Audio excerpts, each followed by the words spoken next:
Mabusai. Whoa, it's Wednesday, my dude. Hi. Hi. How's everybody doing? Happy Wednesday. You want to know something? We're only 4 days from my birthday, which means you have 4 days to get me a cool present, right? Right. Anyways. Hope everybody's doing well. I just like, I woke up not too long ago. I had coffee this morning, so I should be kicking in soon. Hopefully. 4 days until Zion goes with grandma. Guys, I swear I'm not a hag. I swear I'm not a hag. I'm not a hag. I swear. I'm not old. Everybody in my friend group calls me baby because I'm the youngest one in my friend group. Anyways, I hope everybody's doing well today. I think we're gonna do a long stream day today. We'll see. We will see. Oh, the mouth tracking on this is a little weird. A little weird. How old are you again? I'm in my mid-20s. I'm in my mid-20s. She's like 20 something. Yeah, I'm in my 20s. My mid-20s. My God, what is wrong with my mouth tracking? Guys, this is an emergency. I have to fix my mouth tracking or I'm gonna get really bothered by this. Old as the seas. But yeah, today's a react day. We're gonna be reacting and then we're going to be playing Nikke today because I haven't opened Nikke in a while and I was told to go play it. And honestly, I've been meaning to play it. I'm meaning to play it. I just promise. I just haven't gotten around to it. Yippee! I better be seeing everybody in chat say yippee. You guys better be saying yippee in my chat, or I'm gonna be really mad. Okay, that is what we're gonna have to do. How does that feel? I don't know how this feels. Yippee! Yippee! Yippee! Yippee! Yippee! Yippee! Last night, I was actually waiting for the Pokemon Champions season to start, and I played a few games last night. I think I was on like a 5-win streak, which I think is pretty good. I would like to think it's pretty good. So be proud of me, chat. Be proud of me. I was doing the Pokemon Champions last night. Is you usually addicted to Pokemon Champions? Yeah, it's fun. It's fun. I couldn't get what do you call it? I still couldn't get Arcaludon, so I'm gonna keep trying. But I made like a Sylveon team last night, and it was doing pretty good. I actually really enjoyed playing the Hyper Voice Sylveon. I think I had like Aerodactyl on the team, King Gambit, and Zard, if I'm remembering correctly. So it was pretty cool. It was pretty cool. Master Balls this season, I trust. I actually think I'm gonna try. Whatchamacallit?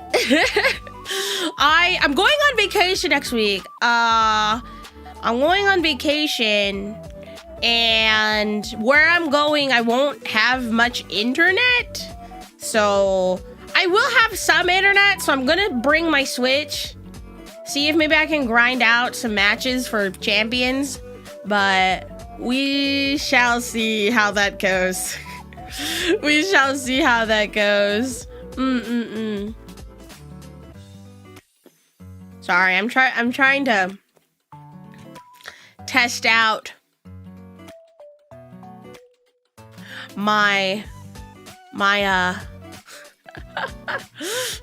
mouth rigging a little bit. It's like a little weird, but it's okay. It's okay. I think it'll be fine for today. I don't know. It's not really sensing me talking very much. How do I make it more sensitive? Hitting Master Ball unlocks another 10 spaces. True, I am like running out of box spaces, but to be fair, there's some Pokemon in my box that I like don't really want, so I probably need to clear them. Thank you for the hydrate check. I'm almost done with my coffee. I made myself like this cool protein coffee. I used to drink like protein coffee like every day, but I've been trying to give myself more variety when it comes to food in the morning, so. I'm testing my mouth. True, it's only a thing VTubers do. I was messing around with the parameters on this model, but it always seems like I can't ever get it like 100% right. I don't know why. I don't know why I can't seem to get it like 100% right. Whoa! Who did that? Thank you, Bryce, for the 9 months. Before you trade me for donating, can you put baked goods in the order of ours? I unfortunately cannot. I'm pretty sure that's against some sort of laws. That has to be against some sort of rules. I was even trying to see if I could like have some baked goods at the Mythos booth at Offkai, but I don't think, from what I was reading, it is not allowed. So even for those who are going to Offkai, sorry, you're not gonna be able to get any baked goods. I'm sorry. Yeah, sending good vibes. I'm sorry. I hope even if you guys are having a bad day today, I hope maybe my stream can bring you some sort of joy, you know? So next up, opens her home bakery. You know, it's funny. Whatchamacallit? You know, I've talked about like what I want to do after college, and I really want to get like an office job, just like a stable 9 to 5. I know some people are like, no, Sai, don't do that. That's horrible. But at the same time, I find a lot of comfort in like having a stable office job, and I've worked an office job before. And I really enjoyed it. The only reason why I ended up quitting was because, you know, I got a better job later down the line. But I really enjoyed my old office job. So I told myself, like, after college, I really want to get, like, an office job. But the problem is getting a job nowadays is so freaking hard. So, we'll see how that goes. But I told myself if it doesn't work out, I might consider opening a business or like a bakery or something, because I bake a lot. Like last night I made more zucchini muffins. I'm gonna be giving them away though. I can't eat a whole dozen of zucchini muffins by myself. Actually, that's a lie. I can. I shouldn't. I shouldn't be doing that. So yeah. Been here to watch a cartoon, girl. I think that's all of us, right? We're here to watch me, Poseidon from Mythos. I will buy 1,000 cinnamon rolls. Oh my goodness. I love making cinnamon rolls. They're some of my favorite things to do, but the problem is they take so long. They take maybe like, actually, that's a lie. It doesn't take too long. You just have to, the thing with baking is that timing and measurements are so incredibly important. Like, if you put like a little bit too much liquid into the batter, it's actually going to make a really big difference. Baking's a lot less forgiving than like cooking something. Because once you put something in the oven, you kind of really can't change it after that. 500 cigarette shaped breadsticks. I need to make baguettes again. I've made baguettes only like one time ever, and it was really fun. I really like shaping baguettes. But I remember after I made them, I was like, so what do I do with this now? I just had a big, I had like 3 big breads just in my house. So I ended up giving them away too. I was like, I don't want these baguettes. Someone take them. Cooking stream. I've mentioned this before on stream. Cooking stream's probably not something that's gonna happen anytime soon. One, my office is like literally on the other side of my place, so I kind of really can't just move everything over to do a cooking stream. And second, my kitchen has a lot of reflective surfaces, so I really don't want to dox myself. Yeah, so you guys are probably not likely gonna get a cooking or baking stream. Sorry. I hope that's okay. There are other great VTubers that do baking and cooking streams though. I highly recommend you check them out. But yeah, right now it just doesn't seem feasible, and also I'm not really comfortable showing like anything else. Just get a portable stove. No, those are dangerous. Those are dangerous to have in my office. I actually don't even think I don't even think I have a place to put like a portable stove in my office. Those are very, very dangerous. I don't mess with like portable stoves in like a not well ventilated area.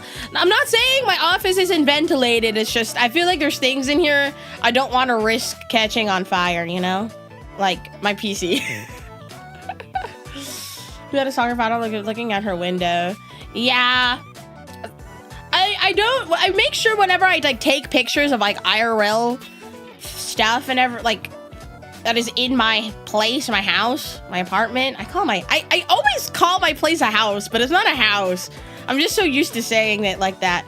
But I've been very careful to not show too much because you people are crazy, man. Like, they can just by looking, like, if I take a picture of, like, a tree outside, I'm sure somebody will go on Google Maps and try to find that same exact tree. You know, it's crazy. So I try to be very careful.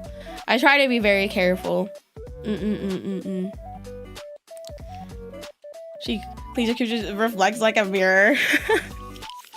Yeah, there's quite a bit of reflective surfaces in my kitchen, so I'm not really... I'm just hearing your voice. Yeah, I need to go back to doing more Twitter spaces. I think there was like 1 or 2 of them where I did them while I was baking. My household just bought a portable burner for hurricane prep. Oh my goodness. I am very lucky to not be in a hurricane zone, but the West Coast is an earthquake zone, which I guess I have, you know, some control over, given I am the god of earthquakes. You can post a cloud and people find you. True. You gotta be very careful nowadays. Thank you for the super chat, I put your one on a speaker for work. Oh my god, you made everybody listen to my cover. Also, I'm like kind of a little upset right now. So my birthday is on Sunday. And I'm debuting my 2.5 model, which isn't very different from my like default model. We just, you know, covered some more stuff up, and I have a new hairstyle on that one too, a new alternate hairstyle, which I'm really excited about. I'm also releasing merch this weekend, which is pretty cool, and a cover song. However, the cover isn't finished yet. The art's finished, the mix is finished, I finished the vocals and everything. It's just in like the music video stage right now. And the person I commissioned, I gave them a deadline and they agreed to the deadline. But I've been messaging them. I haven't gotten any works in progress or anything. So the last few days I've been messaging them. I'm like, hey, today's the deadline. Did you finish the video? Hey, are you okay? Is everything all right? And I haven't heard anything yet. So I don't know if you guys are gonna get a cover on Sunday. I don't think so. I'm actually really sad about it because I was telling like the people working on the art and everything, I'm like, hey, can you please get it done by this day so I can commission the music video person so they can get it done on time? And I felt bad.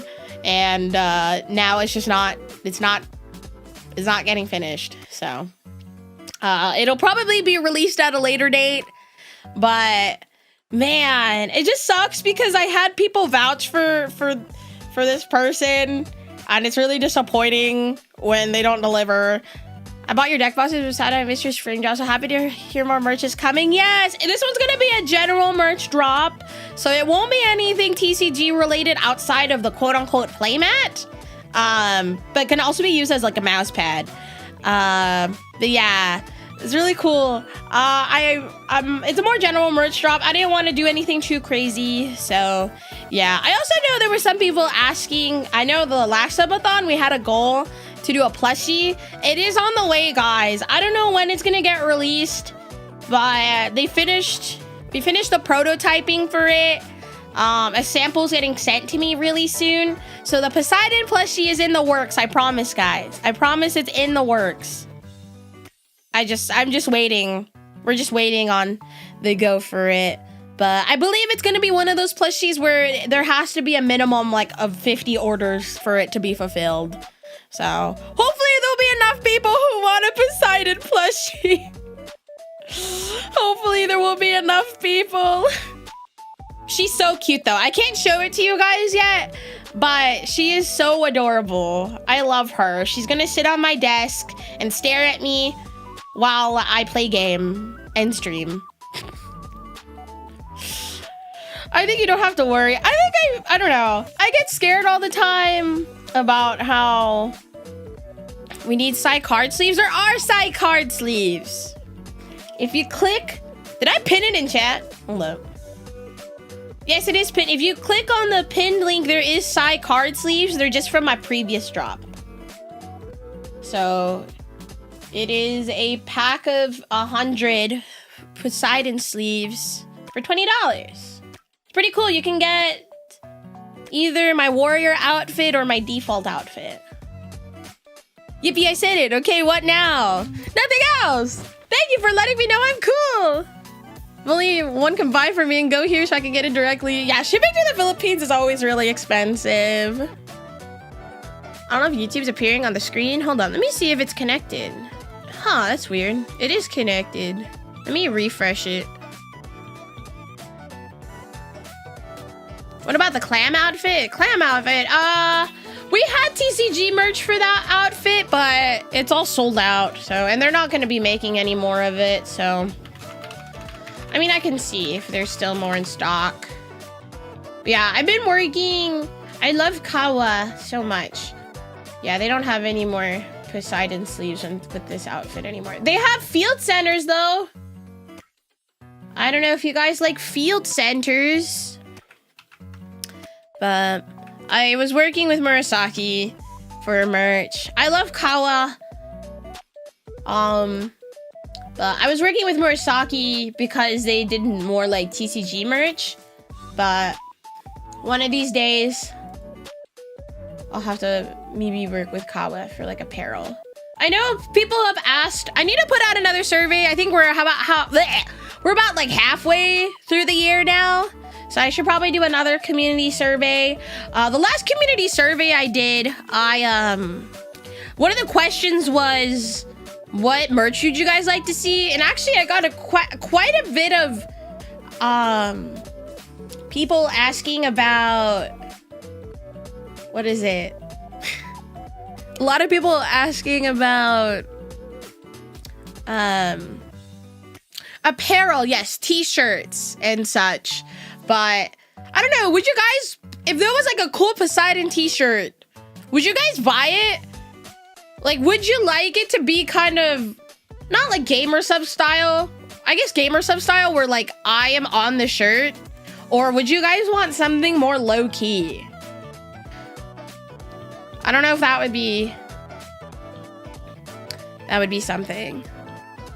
Yes, the Filipinos were colonized by the Spaniards. That's why a lot of Tagalog is actually from Spanish. So yeah, it's funny because I have a lot of friends that are Mexican and they ask me all the time, I'm like, oh, how hard would it be for me to learn Tagalog? And I tell them, I'm like, it's actually, if you know how to speak Spanish, learning Tagalog won't be that hard.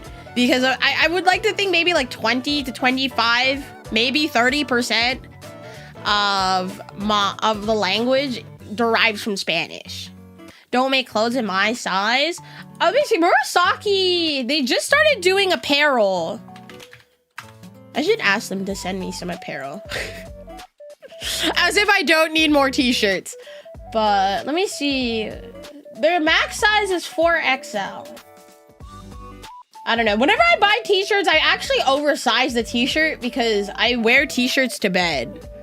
Like, I will wear like a big t-shirt to bed with just underwear on. That's my pajamas. My day was good. I worked from home today. I had to finish tasks at 10 a.m. and I had work till 4. Wow! Work from home jobs sound so nice. I have friends that work from home and they tell me all the time how like they go on their 30, they just go on their couch, either like scroll TikTok, take like a 30-minute nap, or like play on their Switch, and then they go back to work. They go to their office and go back to work. I'm like, that sounds so nice. I say as I stream from home. I say as I stream from my own home. I guess I do work from home, but maybe in not the most traditional way. But yeah, I don't know. I might look into doing some apparel in the future. Probably for my anniversary. Like I'm telling you guys right now, the merch drops that are coming for this year, so that way you guys can prepare. So my birthday merch is coming this weekend. There's gonna be the plushie, and then my 3-year anniversary, which is in December. So that'll be fun. I was a Swampert and a stapler yesterday. I did not get the stapler yesterday. I only have Swampert. Unfortunato. Unfortunato. But yeah, there should only be like, what, 3 more drops for the rest of the year? One like really mini drop, and then my anniversary one. So that's what's coming this year. I don't know. Somebody was complaining. They were just like, why does Poseidon release so much merch? And it's like, well, every time I debut like an outfit, I feel like it's appropriate to release merch related to the outfit. Like I do about like 1 to 2 outfit debuts a year. And then there's like my anniversary. So I swear it's just because I also want my community to get cool items, you know? I'm ordering 2, 1 for the show, 1 for the jar. Please don't put my thing in a jar. Hold up, let me refresh my multi-stream chat. I don't know why it's not showing YouTube. Okay. What are the new battle pass items? They were all, what is it, Ivor? That's his name, right? From Legends EA. Big himbo guy. How big is the plush? I actually don't know. I actually could not tell how big it was. Okay, is my multi-stream chat working now? I don't know if it's working right. Uh-oh. Did I kill my multi-stream chat? Chat, I think the multi-stream chat died. Oh, wait, we're good? We're good? Did my dad by getting 3 shiny Pokemon back to back? Oh my goodness. I haven't opened ZA in a while. I was good at 100% the decks. Or 100% the shiny decks, but yeah. Yeah, I don't think it's the same company that did Hades. I'm doing it. It's not, I don't think it is. I can always check right now, actually. I just have to pull up the group chat. I have to scroll through all of my DMs. You want to know what my favorite thing that Discord has done recently? They made it so you can pin messages to the top, so I don't have to keep scrolling. I don't have to keep scrolling to freaking message my manager.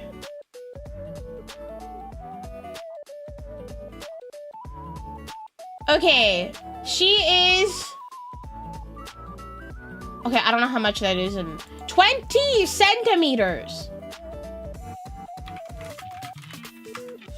She is about close to 8 inches. So she's like small, I guess. She's small. So it fits a jar, I don't know, like an 8-inch jar, I suppose. Thank you guys for the hydrate checks.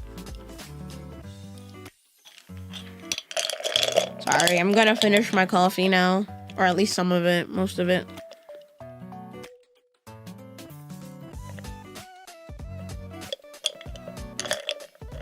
Oh.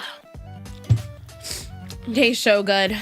I can feel the caffeine like running through my veins. I can feel it like... To be honest, chat, I don't know what okay, that's a lie. I was gonna say, I don't know what we're reacting to today. I do know 2 videos we're reacting to today. And then, oh my god, that was so loud! I opened my browser for reacting and I had it on full volume. That scared the fucking shit out of me. Oh. Hi, Crookshank. Hello, everybody. It's about the same size as my dancing city cutie. Diancy's sitting cutie. Sigh, I'm deaf. I'm so sorry. Did you guys hear that too? That shit. You might have heard it. Either that or it came from my headphones. Holy moly. I actually got a jump scare from that.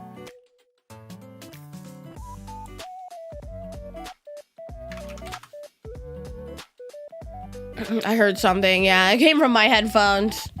It came from my headphones. Also, if you guys hear like banging on like the walls or something, the HOA is doing some construction like right outside. So yeah, just warning you guys, unless you're like, what's going on? Why can't, is Sai okay? Is she okay? Yes, it's just they're doing construction. Sai's in your walls? I am in your walls. Yeah, I can't hear it. Thank God. I was hearing it earlier and I'm like, oh no, I'm screaming. Which Pokemon generation? Oh my God! I need to really lower it.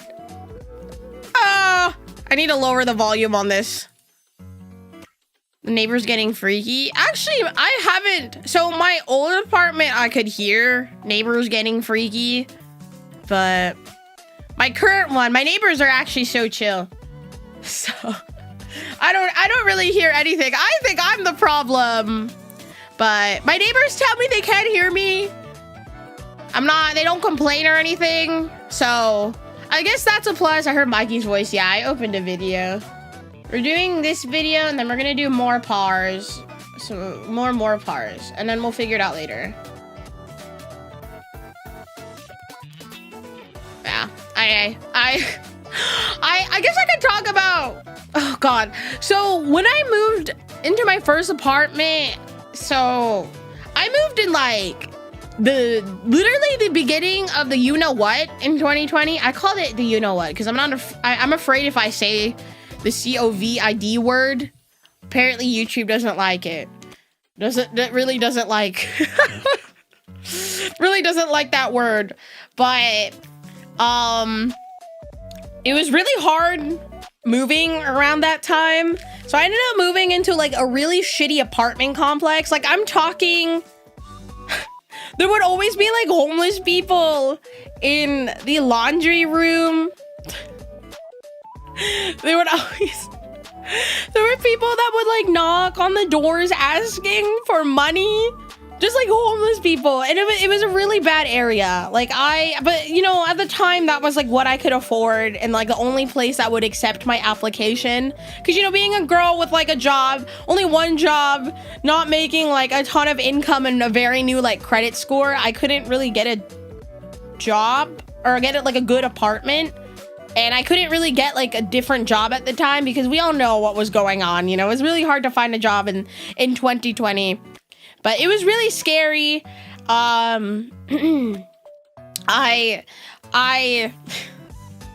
did a lot of voice acting, like work back during that time. And I didn't have like my nice professional like soundproof booth now that I do now. So I just like padded the walls with like sound foam and everything, and I would get complaints specifically from my like lower neighbor all the time. He was like an old man, and he just really, I don't know, he had something against me. He would complain all the time to the management, and I would tell them like, listen, it's not that I'm screaming out of my lungs or anything. Also, I'm following the rules.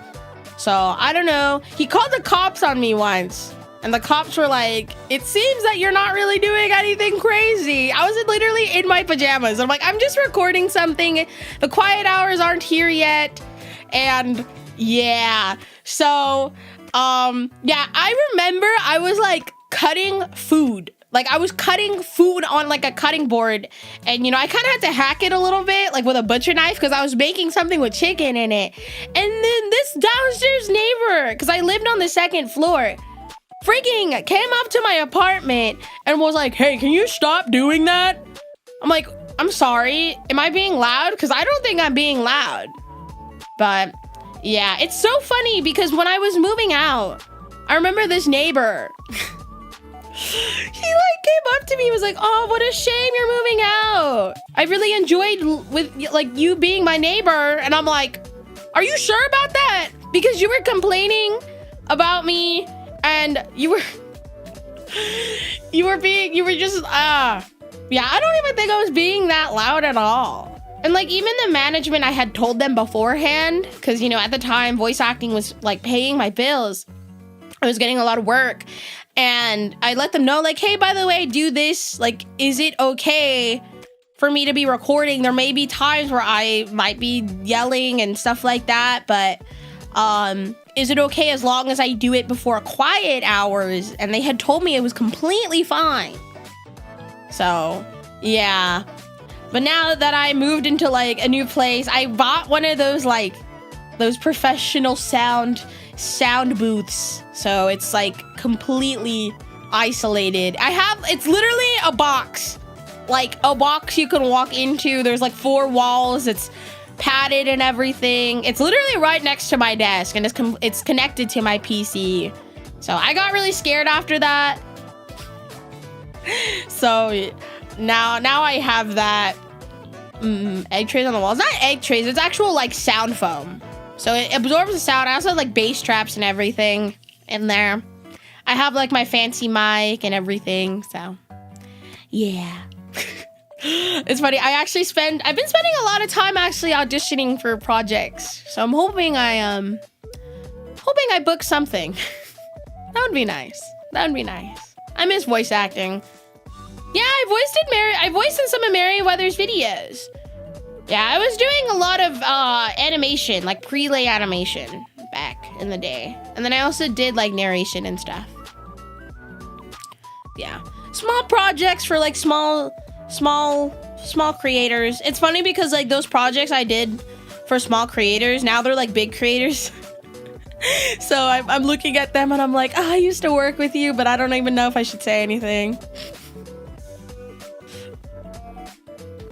Thank you so much for the 26 months. Thank you. Just got home from work. Welcome home. Welcome back. I hope you had a good shift. Voice sounds familiar to me. I'm not in anything big. I think some of the most I've done, I was in like a kid show, and then I did some Walla for anime. So that's cool. If you don't know what Walla is, it's like the background noises, like the background voices. So I did a lot of that. It's pretty cool. I enjoyed it a lot. I actually quite like doing Walla because it forces me to improv. Because literally what they will tell you is like, can you speak as if you're in a classroom for the next 3 minutes? So there's like things called Walla groups where you would come into like the studio with like a group of people you regularly do Walla with. I'm not in one of those groups. Those groups are hard to get into. But I was doing like Walla on my own. So they would just tell me like, okay, for 3 minutes, can you record just you talking in a classroom? So I would just literally go like, oh my God, I didn't study for today's test. I'm so nervous. I stayed up all night watching this K-drama on the TV, and before you knew it, it was like 6 a.m. and I didn't get any sleep. I'm so worried. And like, it would just be like that for like 3 minutes. I would just sit there and do that for 3 minutes. And then they would take the recording and put it in the background of whatever's happening in the scene to make it sound like it isn't it isn't like, you know, empty. So I did some of that. Groups like that sound like they're really clicky. It's not that they're really clicky, it's just that they're hard to get into because there isn't very many of them, because oftentimes like recording studios will just use the same Walla groups. Because it's like, why have like rotate 10 Walla groups when we only really need like 3? So there isn't very many Walla groups. It's hard to get into those because they're already like established, if that makes sense. It's not like a clicky thing. But yeah. Those are fun. So it's funny, I was talking with a friend this weekend at AX. And she's a voice acting friend. I guess I was talking with KB, Miss Camilla Bombette. We've been friends for a very long time, for like 6 years ongoing now. We've been friends, and she has kind of seen me throughout like my voice acting journey. So right before I was Poseidon, I was really shooting to get into the professional voice acting industry. I had my foot in the door. I was getting regularly coached by like professional voice actors. I was attending workshops. I was attending classes and all these like auditioning things. And that was my dream. That was like the thing I really, really wanted to do, because even like since I was like a child, I was like always super into anime fan dubs and all of that.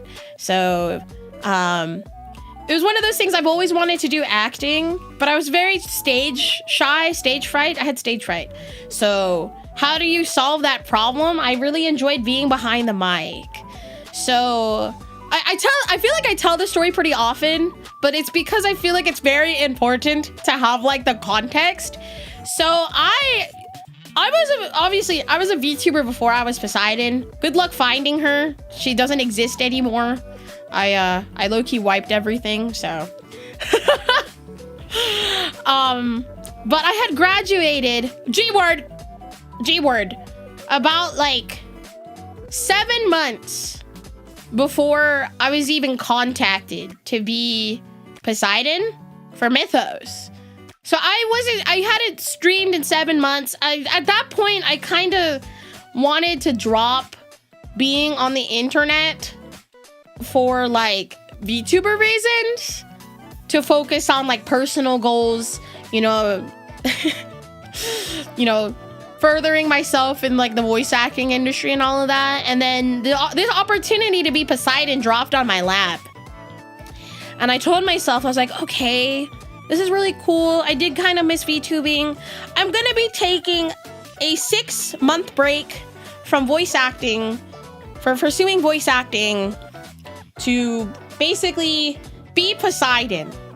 And I remember I was talking to one of my coaches. Her name is Erin Nicole Lindquist. I actually haven't reached out to her in a while. I should really reach out to her because I remember I was telling her about this. I was like, I'm gonna be a VTuber to like a company soon, and I won't be able to find time to, you know, keep grinding the auditions and, you know, doing all the stuff. And I remember her telling me, she was like, Sai, you do whatever makes you happy. You're talented, and no, if you come back in like 6 months, a year, or even 5 years down the line, voice acting will always be here for you. And I was just like, cool. So I decided to take like a 6-month break, and then the 6-month break turned into like a 1-year break, which turned into a 2-year break. So it wasn't until like recently I started kind of submitting to rosters again and getting auditions and stuff like that. So we'll see. It's one of those things where I'm not gonna be taking it as seriously anymore, but yeah, I spent a lot of money on trying to pursue voice acting. So in my head, I'm like, can I at least, like, at the very least, shoot my shot, send my reel to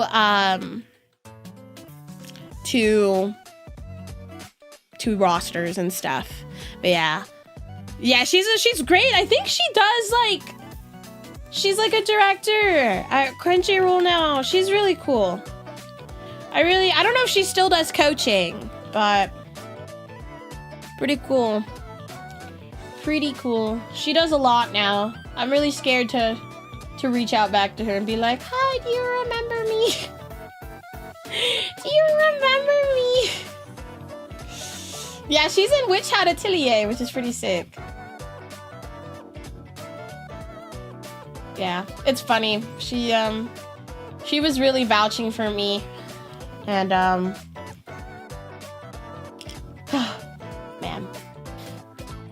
I miss voice acting. I literally will just like wake up, warm up my voice, and just send auditions for a few hours a day. Those were the days, man. Those were the days. Those were the days. Yeah, you know, it's funny.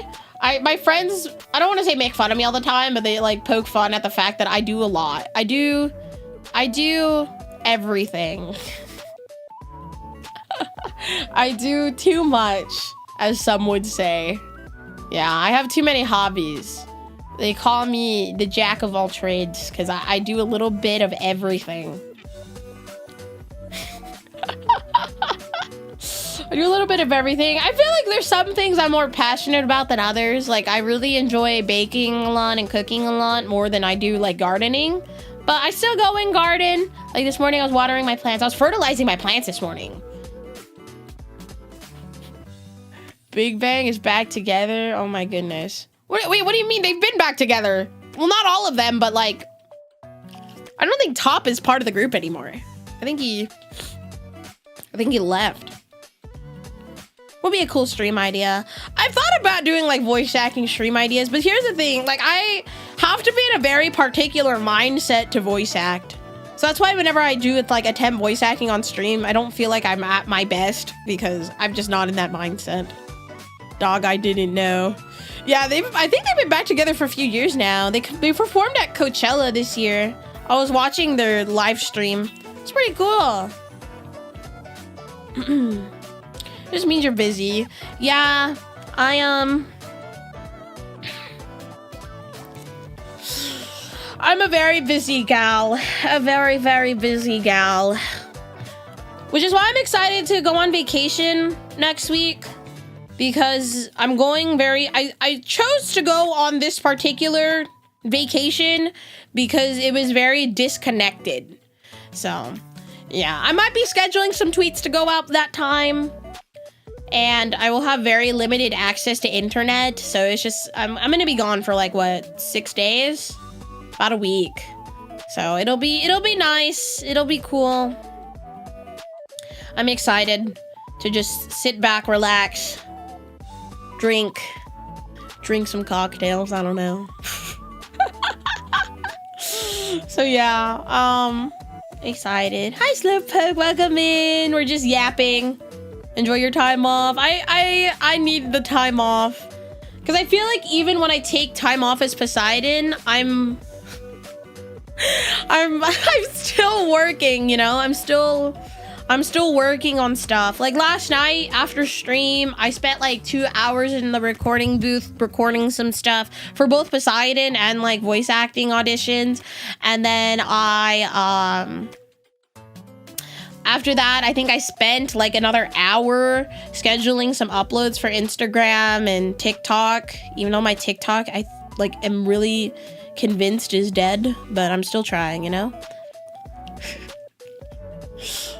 So your girl works. Your girl is working as much as she can. So I feel like I really need this vacation. Very just disconnected, but I told myself I'm still bringing my laptop just in case, because you know it's like the week or so before Off-Kai Expo, and you never know when something is going to explode or something like that. So I'm keeping my laptop on me.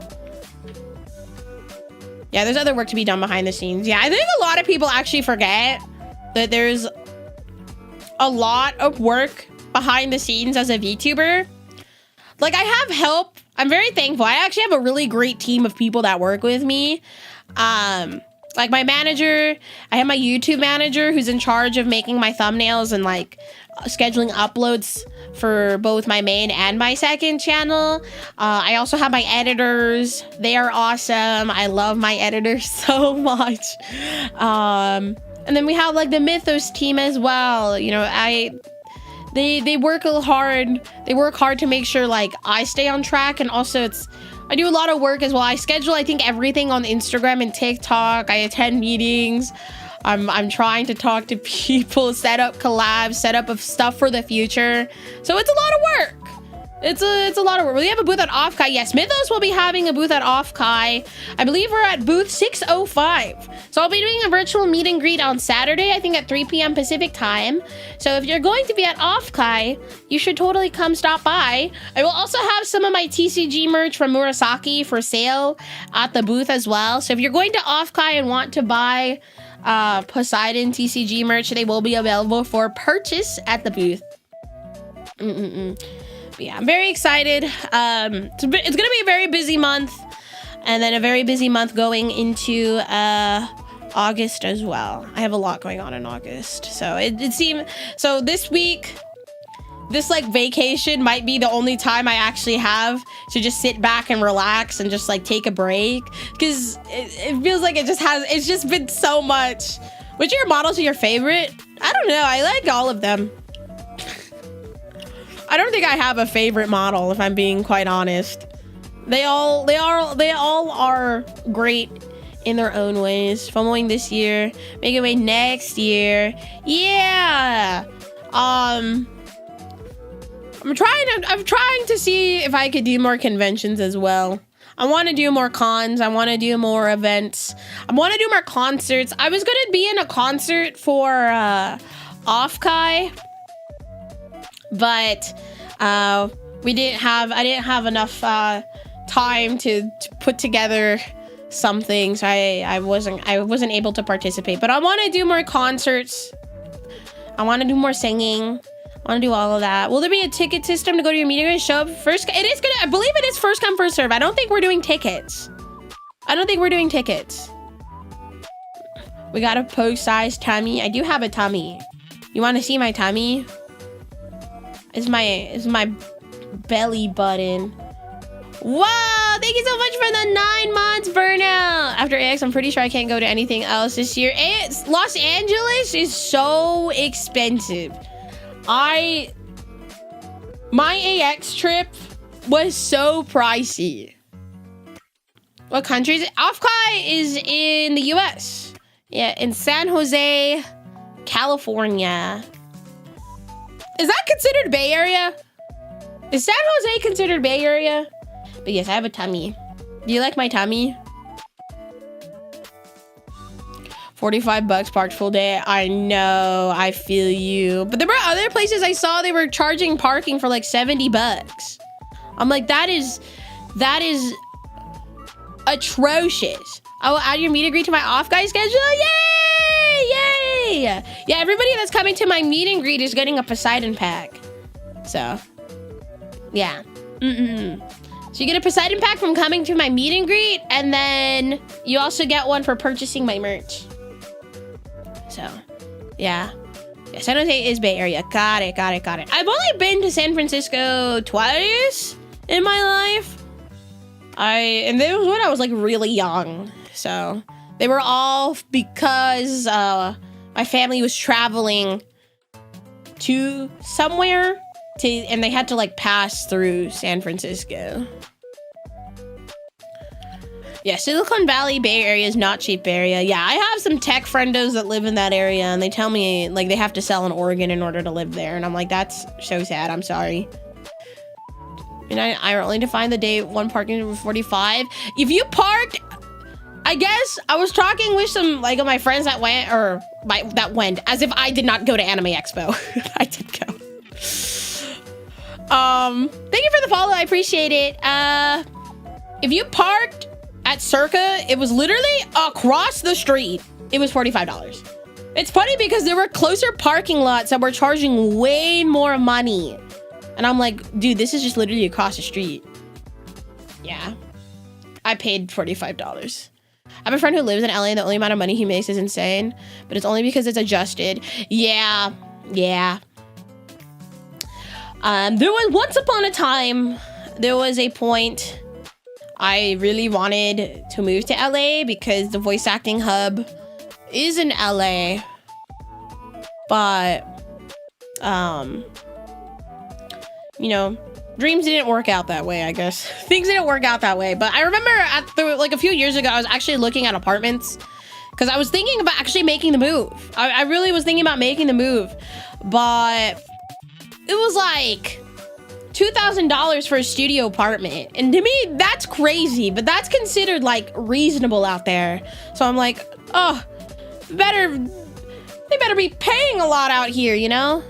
All my funds went to the one giant purchase on the Nikkei booth on day one. Dude, my friend went to the Brown Dust 2 booth and like sold an organ over there. It's crazy. Is it more expensive to live in LA or Vegas? I have no idea. I'm pretty sure it's gonna be LA.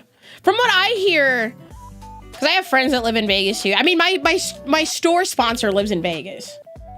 My store sponsor is in Vegas, but I don't know. I just hear Vegas is getting expensive too. Yeah, LA I think is 100% more expensive than Vegas. But if I'm remembering correctly, I think San Francisco is the most expensive place to live in the US, right? Or is it New York City? I don't know. You guys are getting tummy today. Are you guys okay with this? Do you guys want to see my face? Or are you okay with the tummy? Someone went to AS, made a purchase in 1K day one at the booth. Oh my goodness. Did they have to run back to their hotel? I want to say New York is more expensive. I'm seeing tummy. I don't know why my YouTube chat isn't showing up. Thank you for the follow. I appreciate it. Average rent in Las Vegas is 1.2K less per month than Los Angeles. Was Vegas at TwitchCon? Yes, TwitchCon was in Vegas in 2023, but now they're in, I believe, what, San Diego? I respect how many chest up is better for me personally.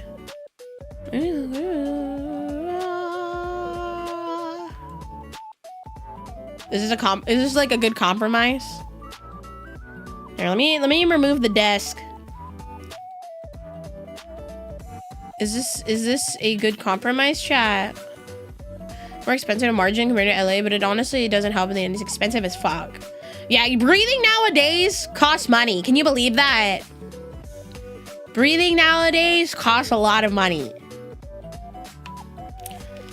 Scheduled here for the next few years. Yeah, it's probably because TwitchCon, I can't, if I had to take a guess, they probably signed a contract with the San Diego Convention Center. That's probably why they're doing TwitchCon over there. I didn't realize how long your scarf is. Yes, it's pretty long. Thank you for the follow. Appreciate it. Thank you.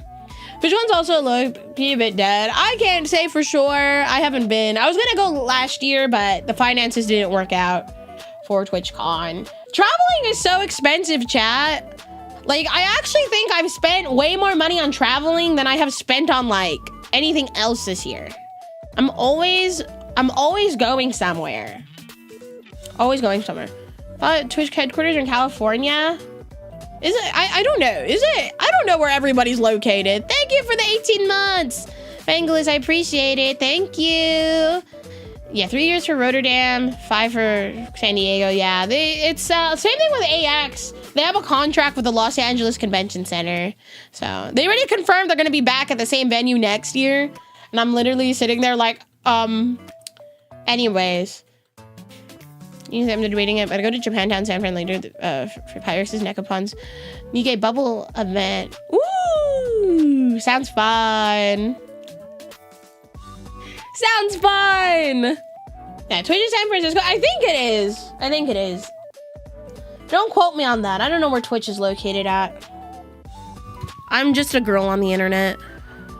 I'm just literally a girl on the internet.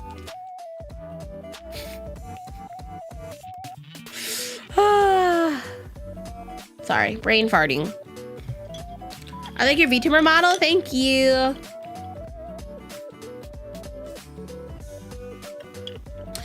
I too wish things weren't as expensive. I really do wish.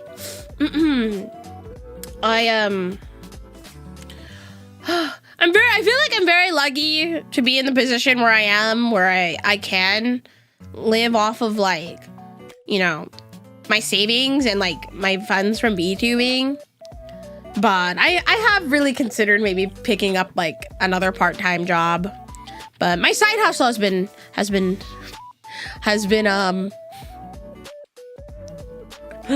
helping a lot. My side hustle being a baker. Were you able to check out the Nikkei booth side? I actually unfortunately was not able to, because every single time I wanted to, the crowds on like the main floor were atrocious. They were horrible.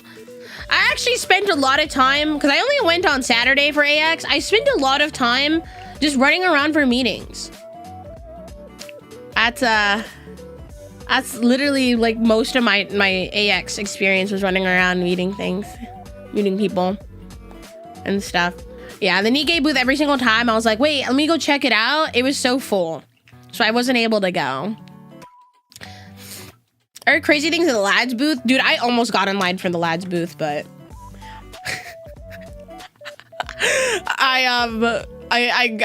the line was long, so I almost got it. I almost wanted to get in line though. Yeah, everything's getting expensive nowadays. Nikkei director and composer Claude McGrath was there. Yeah, it looked like it was crazy. I really wanted to go though. It's July 4th weekend. I never get the time off of a holiday. I'll be honest with you. I feel like Anime Expo, it's fun for like a little bit. And then if you're staying like the whole weekend, it gets very overwhelming. But it's pretty expensive. I spent a lot of money to even just park for food and everything.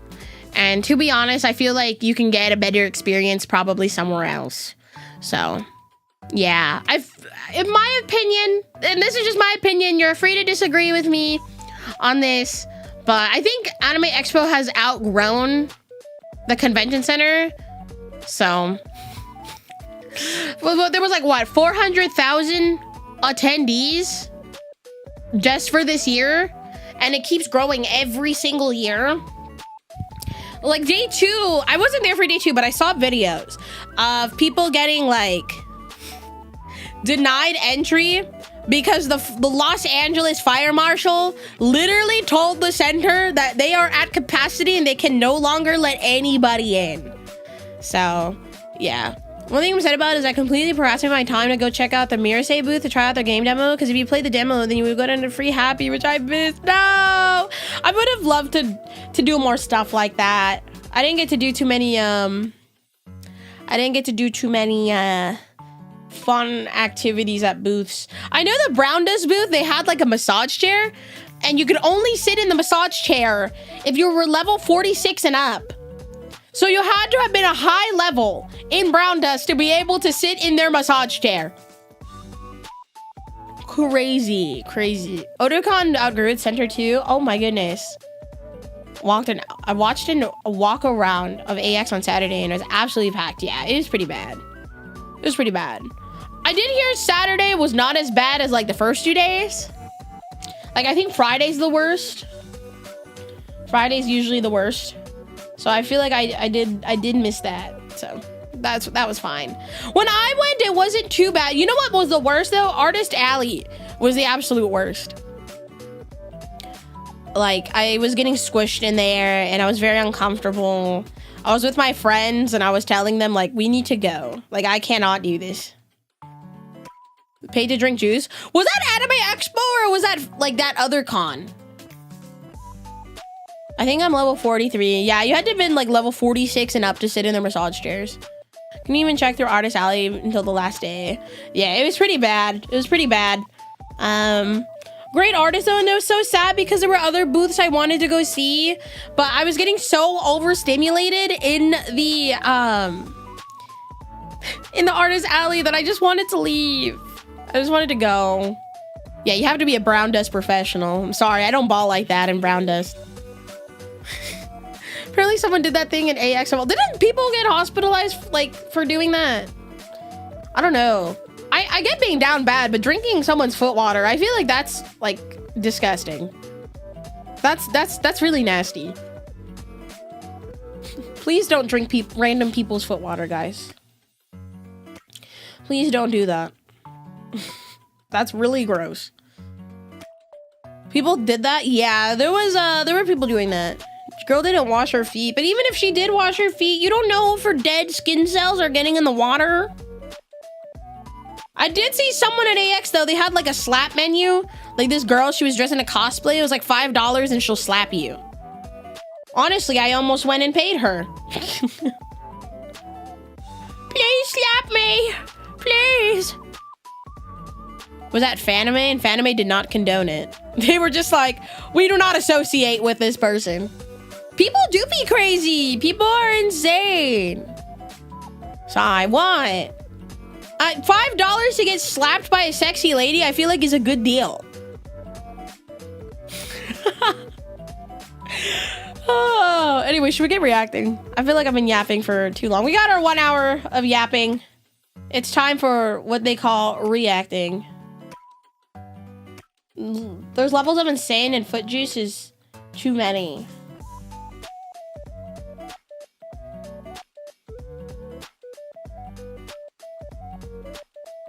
Oops, 1 second.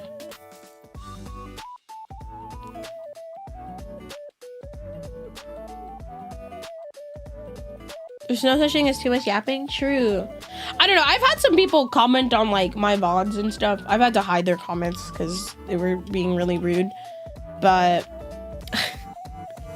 they were like, why does she yap so long? I'm only here for the reacting. That's the only thing I care about. And I'm like, you could totally feel that way, but I feel like if you go and say it in my comments, that has to come from some sort of hateful place. I would like to think you guys are here because you guys think I'm cool, right? Right.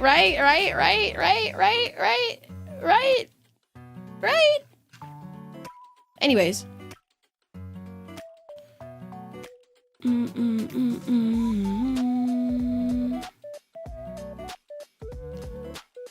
I'm trying to find... Okay. Was it this? Okay, I think it was this video. I think it was this video we were last at with MoreParz. Sorry for the YouTube people, you guys can't see yourselves in like the chat box. I don't know what's going on. Let me see if I open and close this again. You know, when all else fails, just open and close something and hope it works. Just hope it works. Okay. Is it working? Uh-oh, it's not opening again. Yeah, you guys are invisible. I don't know what's going on. The program that I have that has both of you guys like together, it's not opening. Very interesting. Have you tried turning it off and turning it back on again?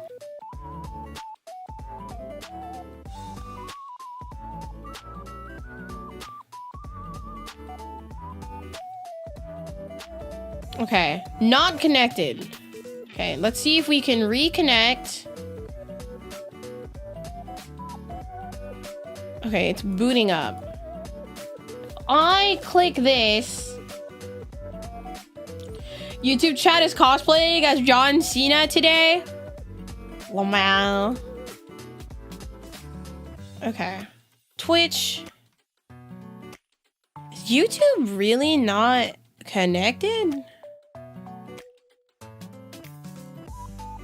Uh-oh.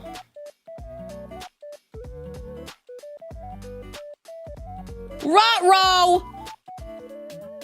Why are you guys not connected?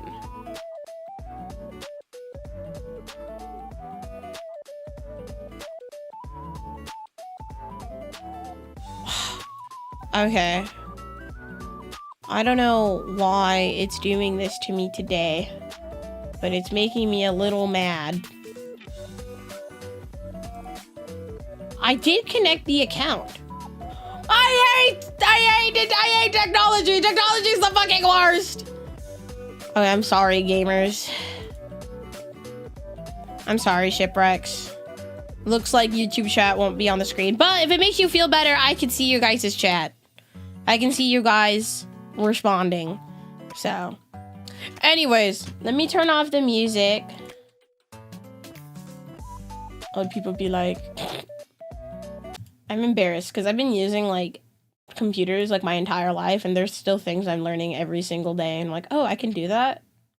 Wow, I've been doing things the old-fashioned way. I can't believe I've been using my computer like a hag. Can I admit something? You guys need to promise you will not make fun of me. You guys have to pinky promise you will not make fun of me. I did not know until like high school that if you held down the shift key, it capitalizes a letter. My entire life up until like I was 16 years old, I was capitalizing my letters on the keyboard with the caps lock key. That's impressive. Dude, yeah, literally. I had friends tell me the same thing. They're like, wait, what? And here's the thing, chat. I still do it because I grew up typing that way, and I'm more efficient capitalizing my letters with the caps lock key. That's not the strangest thing. Okay, thank God. I wanted to make sure I didn't feel like I was committing a crime. Because apparently some of my friends thought that was a crime. I'm like, people have gotten canceled for way worse. Don't cancel me for trying to capitalize a letter on the keyboard with the caps lock key. I thought the shift key was only for like the secondary like symbols on the keyboard. Literally this entire time, that's what I thought it was for. Not the worst thing you've ever revealed about yourself. That's the FN key now. Is it? Yeah, I've always used shift for other purposes. So I sometimes will use it to capitalize, but I still use the caps lock key to capitalize my letters. And to be fair, when I talk to my friends, and you could literally ask Thor, you can literally ask Nova, you can literally ask Limina, you can ask any of my VTuber friends. I type in caps lock like half the time because I'm like, in my head, I'm always screaming. Wait, YouTube chat came back on the screen! Guys, it fixed itself. I just needed to give it some more time. Yay! That's a YouTube chat in the screen, right? I'm not crazy. I'm not loco. What was it usually? I thought you meant like space. You wanted to write another word and press space. I thought it was space. No. I used the caps lock key to capitalize my letters, even if it was just one letter in a sentence my entire life up until high school, because I had to take in order for me to pass freshman year, I had to take 1 semester of like a computer literacy course, which was basically just learning how to type, how to make a PowerPoint, like shit like that. And even though I knew how to do everything in that class, I still had to take it. But they had like one of those like typing programs where it taught you how to type, and I didn't know that you had to like, some people have to like lay their fingers on the keyboard within like the ASDF keys and the JKL and like semicolon keys and type that way. I just move my hands across the keyboard. I don't know. But some people, they kind of like rest their fingers and they type like that. I don't know. I've met people that type with just 2 fingers. I feel like that's a bigger crime. In the generation of AI, touchscreen, people no longer have those skills. Yeah, I don't know if you guys like have your keyboards out. I'm assuming most of you are probably watching on mobile. But if you have like a physical keyboard out, if you look on the F and J keys, there's like a little like line on the bottom, like a raised line that's supposed to indicate where to rest your fingers when you type. But I got in trouble in that class because I wasn't typing the way the teaching program was telling me to type. But because the teacher was like, you need to have your fingers on the keyboard in a certain way. And I was like, well, I know how to type fast. I know how to type. I don't need this. Yeah, the homeroom keys. I never use the F and J positioning bumps. I don't use it either. But I got in trouble in that class for doing that. I think he docked me like a few points because I sat right by the teacher's desk. So he would literally watch me type to make sure I was typing the right way. Like, brother.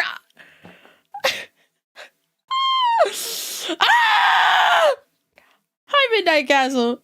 You find it stupid people scold you. It's like not proper posture. I didn't know that there was a proper way to type.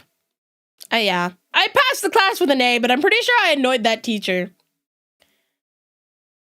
Yeah, because I'd always be like the first person to finish my like typing assignments. And he's like, are you sure you did it the whole way? Like, yes, you can go and check if you'd like. And I'd spend the rest of my, the rest of the class playing on my phone. I was playing Love Live, School Idol Festival at the time. So I'd spend all my time doing that. Yeah. I know, I'm just too good. I was just too goated for that class. But that's how I learned that the shift key was used to capitalize letters. That's when I learned. I use caps lock most of the time. But that's when I learned. I was like, oh, you don't need the caps lock key to capitalize a letter?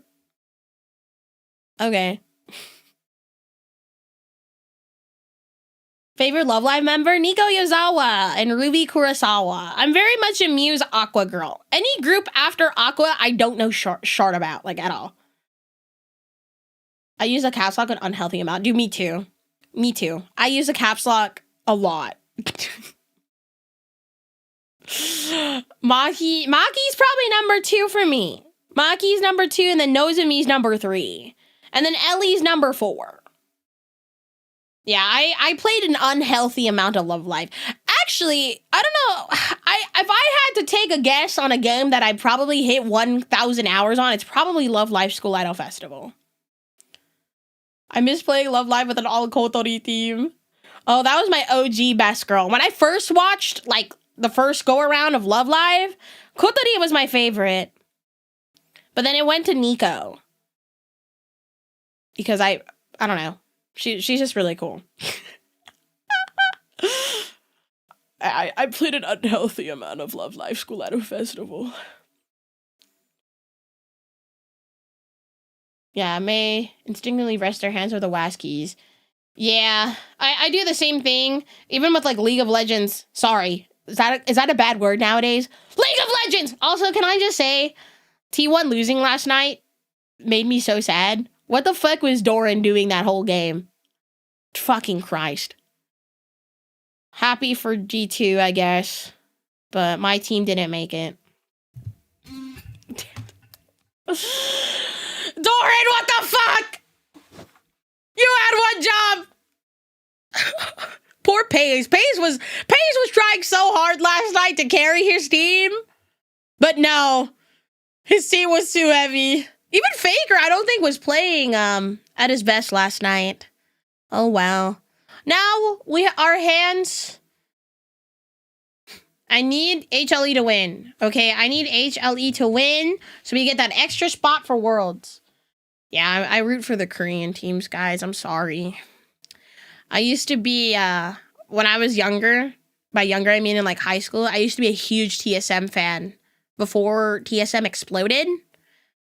And then TSM exploded. I mean, I was always a T1 fan, but I was a bigger TSM fan back in the day than I was a T1 fan. But now I'm like, big T1 fan! I have a jersey. Carria is my demon baby.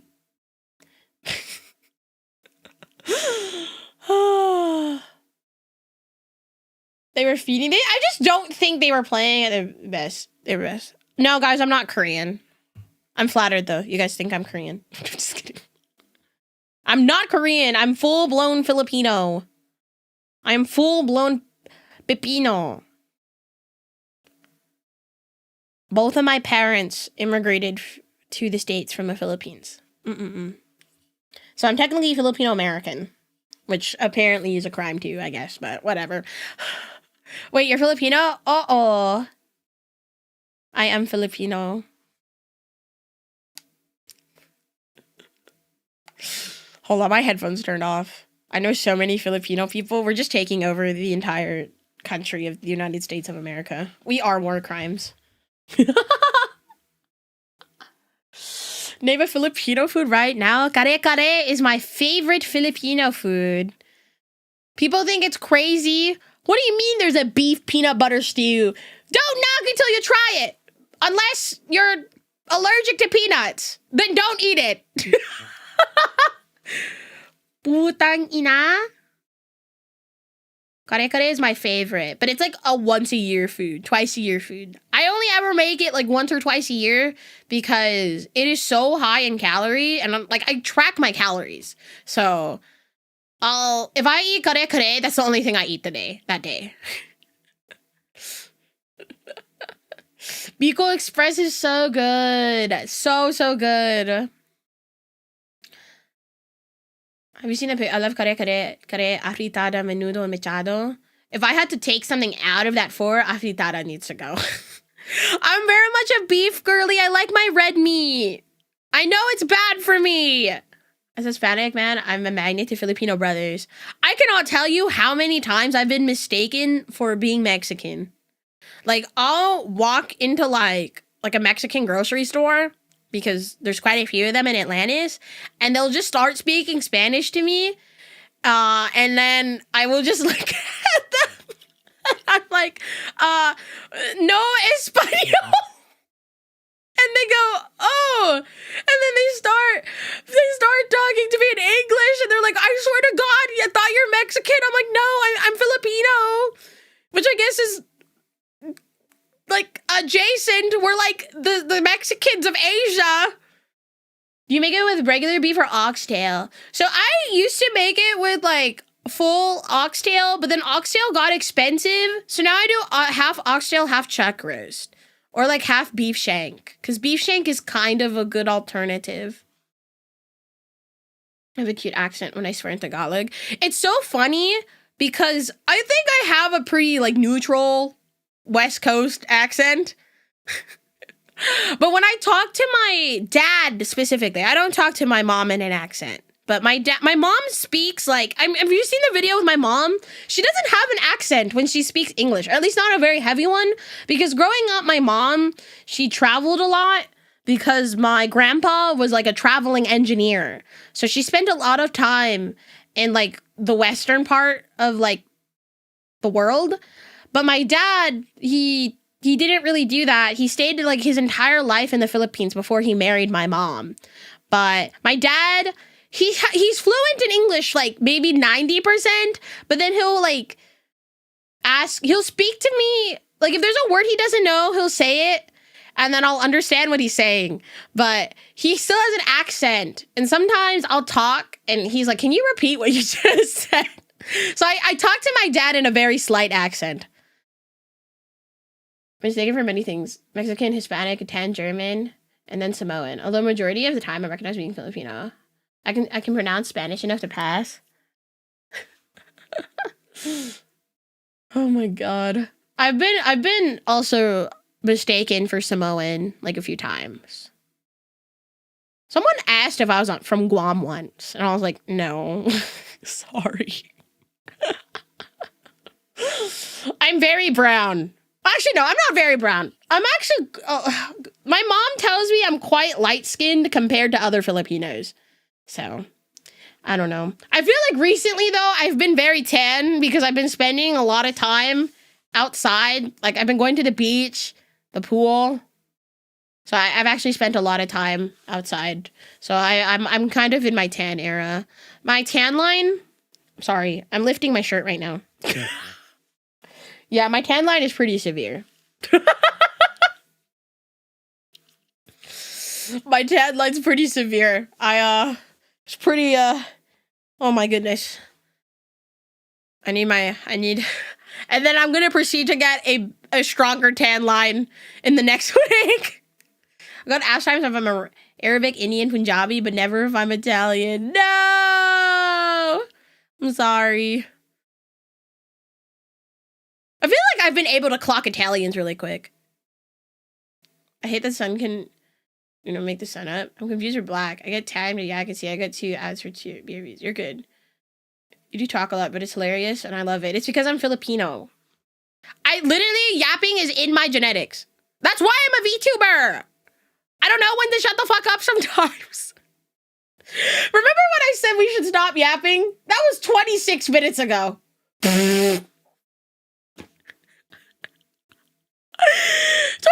minutes ago, I was like, guys, we should start reacting.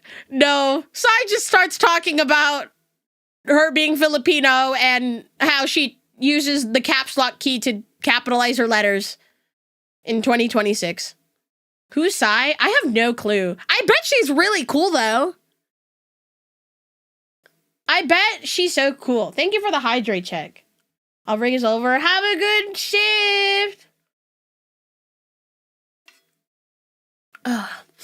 Anyways, we're back with more Sai and React. We're back with MoreParz because... Sorry, brain fart. Because Australia is very interesting. I don't even, most of the animals that he talks about,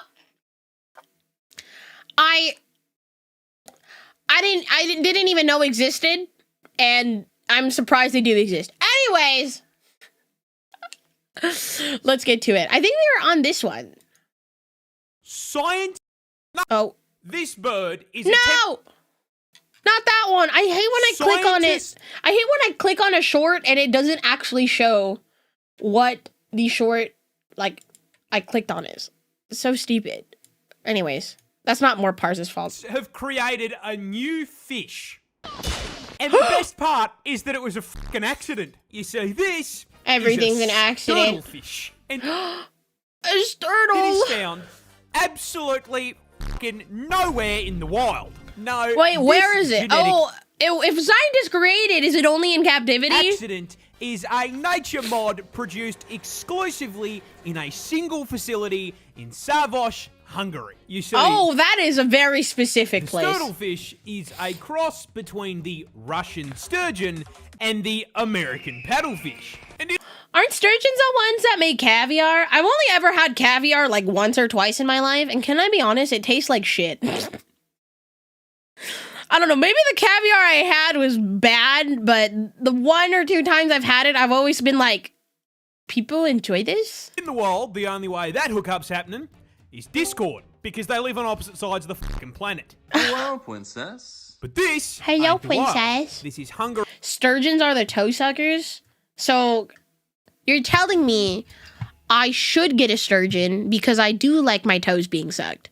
Not that it has ever happened to me, but I feel like I would enjoy it. Fishing and Aquaculture Institute, Haki, where a group of researchers is trying to figure out how the fuck to repopulate the critically endangered Russian sturgeon, using a neat trick called gynogenesis. Wow, science! But, what the f is that? Well, you see, usually, when sturgeons reproduce, the females lay a shitload of eggs in the water, which are then, fertilized by the males. This fertilization requires two of the same species to tango, with 50% of the offspring DNA being contributed from the egg and 50 from the source. In gynogenesis, Science! 100% of the offspring's DNA is contributed by the mother. Now, because sturgeons can't do this naturally, the researchers They have to get help. hatched a plan. They would take sperm from the far less What is the context of this video? the researchers Hold up. hatched a plan. They would take What is going on here? Like, what is the context? What is happening? Why is this milk? sperm Oh my god, I swear if this is actual cum, I'm gonna be so disgusted. from the far less endangered American paddlefish You don't want to know. Okay, well, and microwave that with UV radiation, destroying the DNA it carries, but still allowing it to stimulate the egg into growing without the father's DNA. And thus, so you're saying it might be possible for me to get pregnant without a man? gynogenesis. But, Can this be done on humans? problem. The paddlefish was just a little too genetically similar to the sturgeon, and they did not leave the swimmers in the microwave long enough. Uh-oh. So instead of a bunch of perfect little sturgeon babies, we got the sturtlefish, which is a literal genetic dead end. It is incapable of reproducing. I feel bad for it. Oh, man, it didn't even ask to be here. An accident and it gets no bitches. Abysmal Oh, existence, RNG. man. The original context of the Kumamine video, I believe, is that the dude was trying some sort of chemical experiment and trying to hold it within the bottle. However, as we saw in the video, that did not go well. Go gambling! Aw, dang it. Scientists, Oh. this fish What will is choke that? you. Just not the way you think. See, this is a hagfish found worldwide. Oh, I've under the seen sea, those. And this thing has one of the most fucking disgusting defense mechanisms on the planet. You see, when I don't really like the way that looks. That looks like an organ. I say choke, you probably think I mean they loop that pool noodle-shaped body around your neck and squeeze. Is You that are not wrong. how they do it? No, these guys are piss-weak scav... Dude, these look like... I would like to think I go to Korean barbecue like once or twice a month, but you know, I'm Filipino. Okay, let me just context this. Everything comes back to me being Filipino. So one of my favorite like things to eat like in the Philippines is it isaw? Is that the organs, the intestine, grilled intestines? Is that what it's called, isaw? But whenever I go to a very particular Korean barbecue place because they serve intestines and it's so good. Like they're cleaned out, obviously. Yes. You're more Filipino than me. I hate isaw. I love isaw. Also, thank you for the follow. I appreciate it. I love isaw. Isaw is so good. That is sisig. Isaw goes into sisig. Some sisig.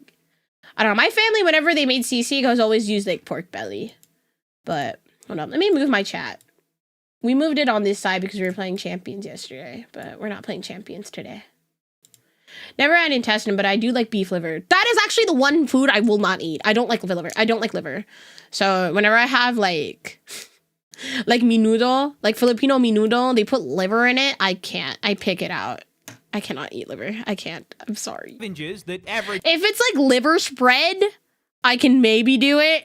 But just straight chunks of liver, I cannot. out to about the size of a Subway foot long, and But that's what despite this fish looks like. It looks like the intestines I get at Korean barbecue. having a fucking face That was the point I was trying to make, but clearly I couldn't get for a there. mouth, their main defense mechanism is busting.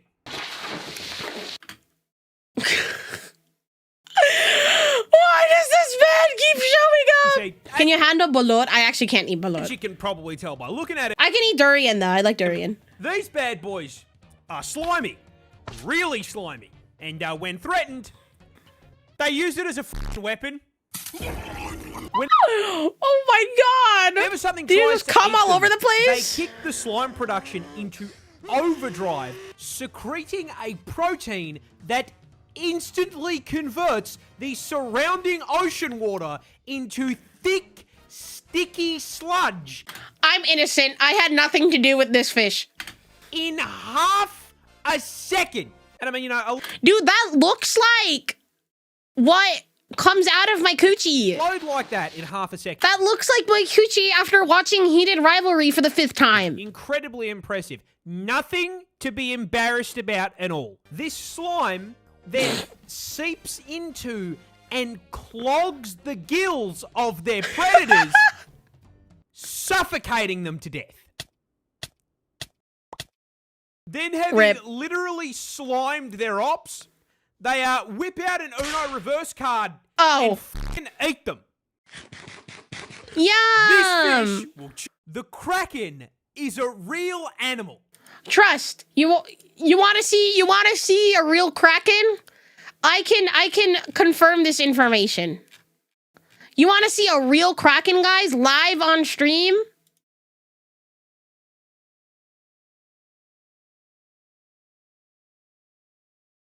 The Kraken exists. This is the Kraken. You should be afraid. Thank you for the follow. This is my son.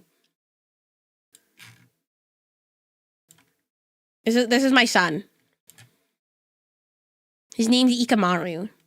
He will now sit on my head for the rest of the stream. Just not the one you think it is. Who's that Pokemon?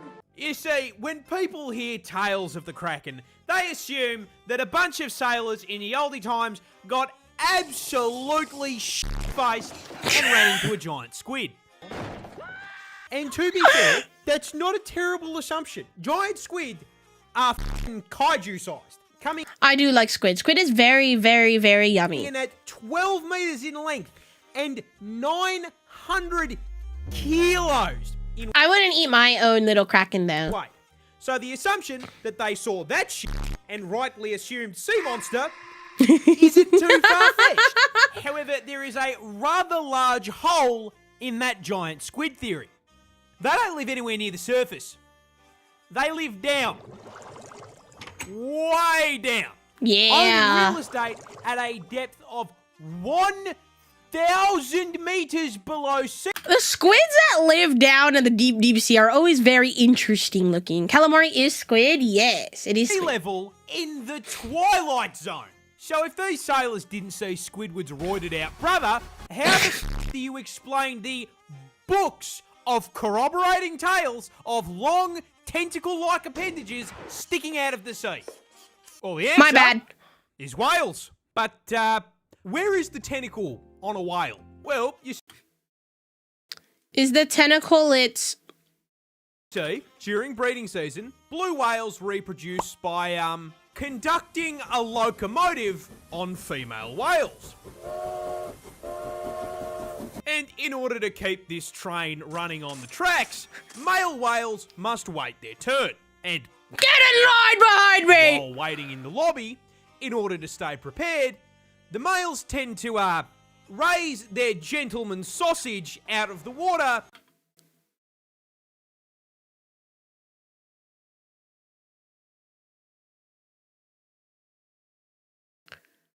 Oh my god. and wave it around in the air.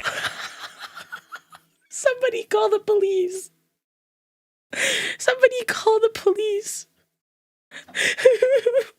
And the special sausage on a blue whale is around 3 meters long and 14 inches thick. So, Oh my god, he's sailors girthy. Who thought they were seeing a mythical monster from the depths were We're just seeing whale penis. more than likely just seeing a pot of whales hitting weapon inspect on their schmeat. Yeah. Oh my god! The Kraken is this That's frog crazy. Oh my god, why is he hairy? I like frogs, but what the heck? Deliberately breaks its own bones. Ew! But why? Well, you see, this is a hairy frog. If I had to guess, is it like a defense mechanism? Found on the west coast of Africa, and Oh, okay, it's not in Australia. I will say, I am scared of what's in Africa.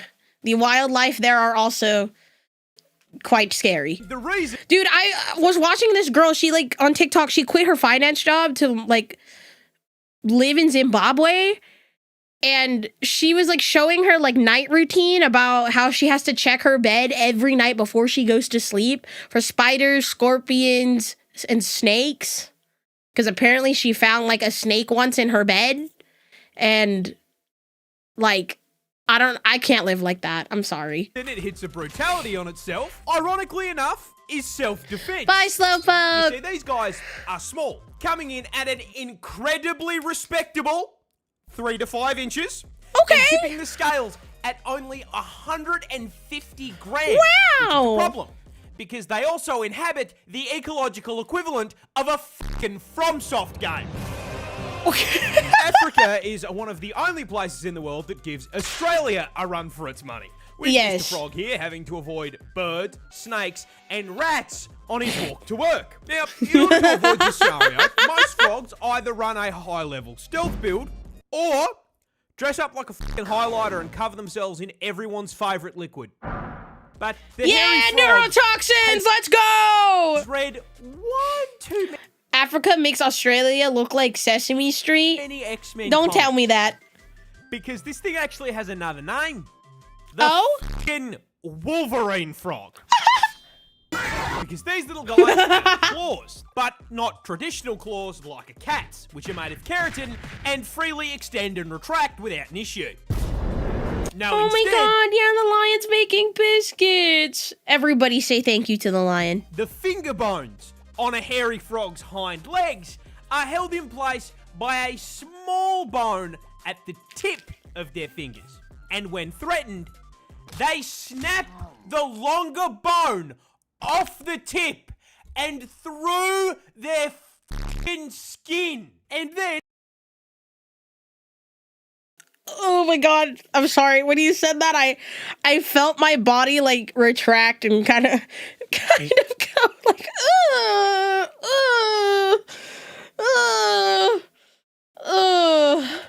new weapon acquired, they employ the London self-defense strategy.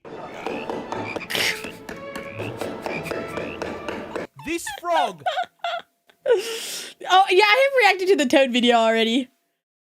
Oh, it was the Amazon rainforest. Isn't like most of the Amazon rainforest hasn't actually been like explored because it's so dense and thick? This is one of the oldest creatures on the planet. Who's that Pokemon? We got a boomer! Introducing the horseshoe crab. Found under Did we watch this one the already? sea in the Atlantic, Indian, and Pacific Oceans. And when I said old, I didn't mean individually. These little guys disconnect. I don't from think the we've server actually at seen this around one. age 4. Aren't they kind of cute? They're like kind of cute, no? And as far as their actual lives go, they're kind of boring. They're bottom feeders with Oh, it is literally zero Kabutops. offensive capability. Gonna grab and the only breakfast. reason they have a tail is that without Have it, fun. they would die if you flipped them onto their back. Oh! No, when I say old, I mean as a species. Because these things are walking fossils that have been running the It's literally Kabutops. exact same basic ass build, completely unchanged for millions of years. How they didn't like try to evolve or anything like How that? many millions? Well, here is a list of events that this little guy's family tree has lived through. The fall of Rome, the evolution of humankind, Go back, I want to be monkey! the Ice Age, God tossing a rock at the big ass lizards. Lizard. Hell, this little fucker watched the first fish crawl onto land and was underwater when the first tree spawned. But I think the best way I can put this into perspective is that not unlike the way the Earth Aw. orbits the sun orbits the Milky Way. Now, this process takes around 225 million years to complete. Uh-huh. The horseshoe crab has done it twice! Oh, it's actually so cute. This is one of the... Can someone get me a horseshoe crab for my birthday on Sunday? Thanks. This plant explodes. But why? Whoa! You see, this is a squirting cucumber. Take the cucumber out of that name, and that's me. Stop giggling. I see you laughing. Stop it. I'm not This is laughing. serious. These things are found worldwide, and to understand where this thing got its name, you need to understand how most plants spread their seeds. You see, most of the time, plants store their seeds in their fruit. Birds then swoop down, grab their food at the drive-thru, eat it, and fuck off. Yeah, I knew someone that had like a tomato plant because their dog ate like a tomato and it shat out the seeds. Like it took a shit and those seeds were in the shit and a tomato plant grew there. It's shit. Nature is amazing like that. They then digest the flesh of the fruit, but shit out the seeds. Seeds hit the ground, get fertilized, and the cycle begins anew. But the squirter... Nature is so interesting. Poisonous. Every single part of the plant is toxic, so if Tweety here eats it, he's gonna become Tweety's a KFC dead. family bucket. So if that's the case, how does it spread its seed? Well, same way you do. You see, the It just comes all over the place. stores its Hello? seeds in the fruits as well. But the fruits are made up of very soft Hi, Kronos. cells. And as they grow, they slowly fill with moisture. This moisture causes them to swell and inflate, increasing pressure on the inside of the fruit. That pressure builds. The fruit stretches until finally all that pressure is too much for the stem to bear, and it pops out like the pin in a grenade. And with that opening, no. all those seeds and all that pressure finally has somewhere to go. So, in order to spread its seed far and wide, it busts.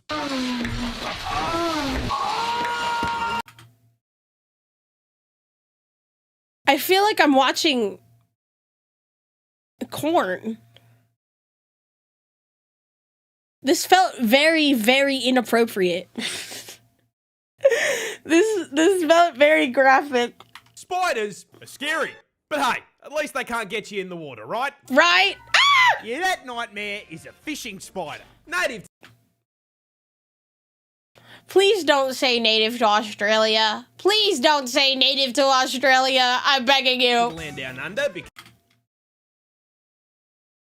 Of course. Of course. Of course it's on Australia.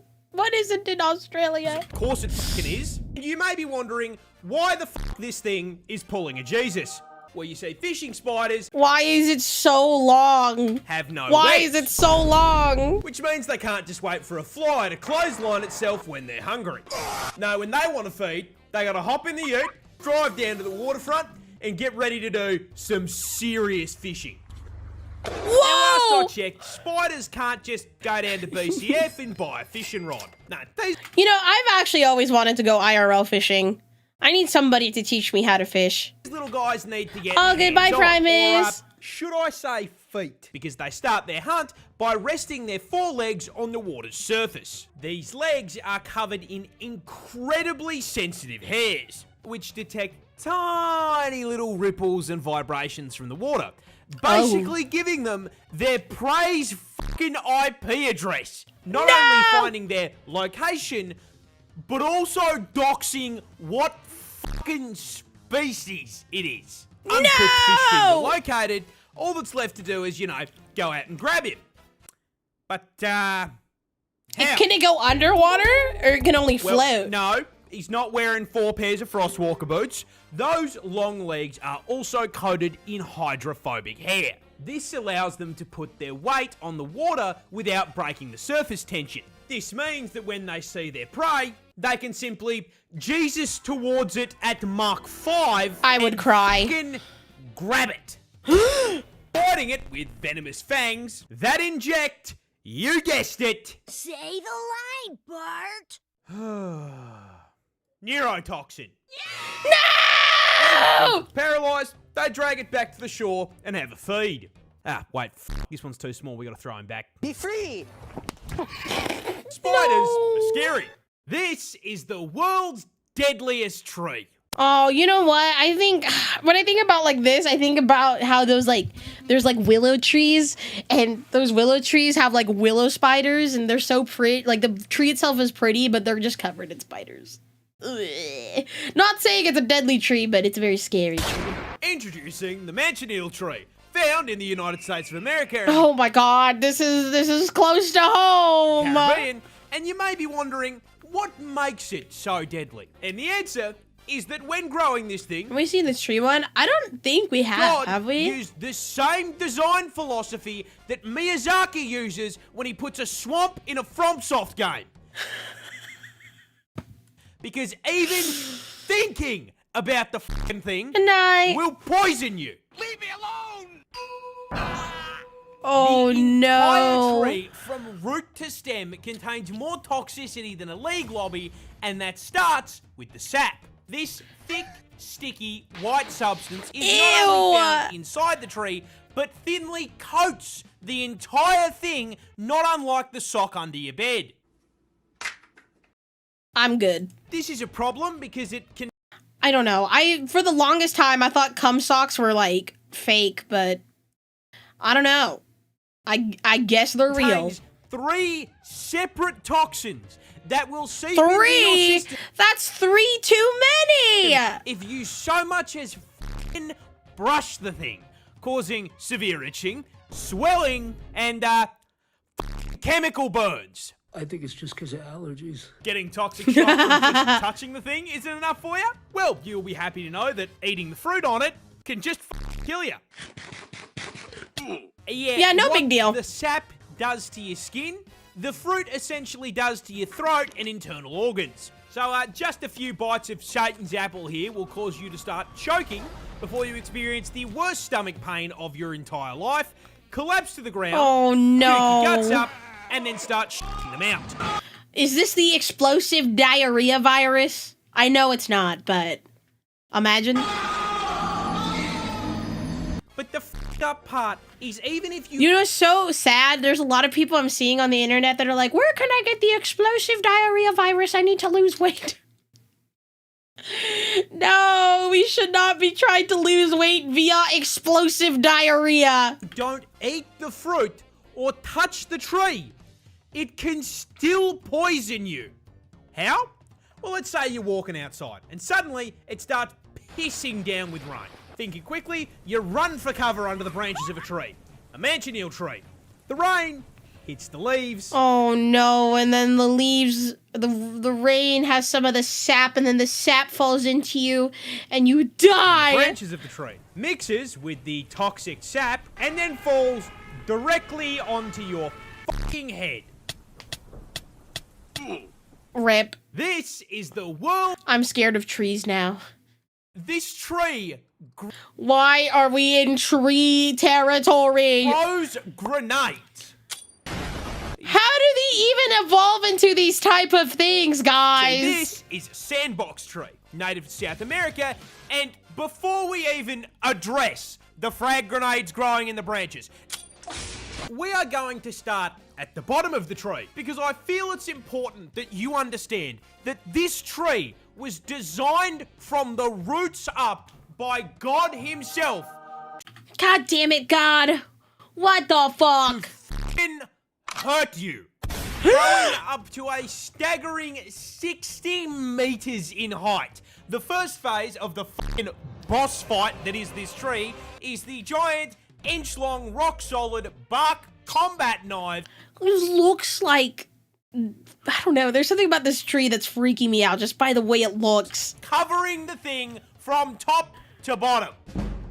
Now, if Groot's cousin being armed like the average British resident was not enough to stop you from getting too close, touching the tree will immediately make you realise it is not ribbed for your pleasure.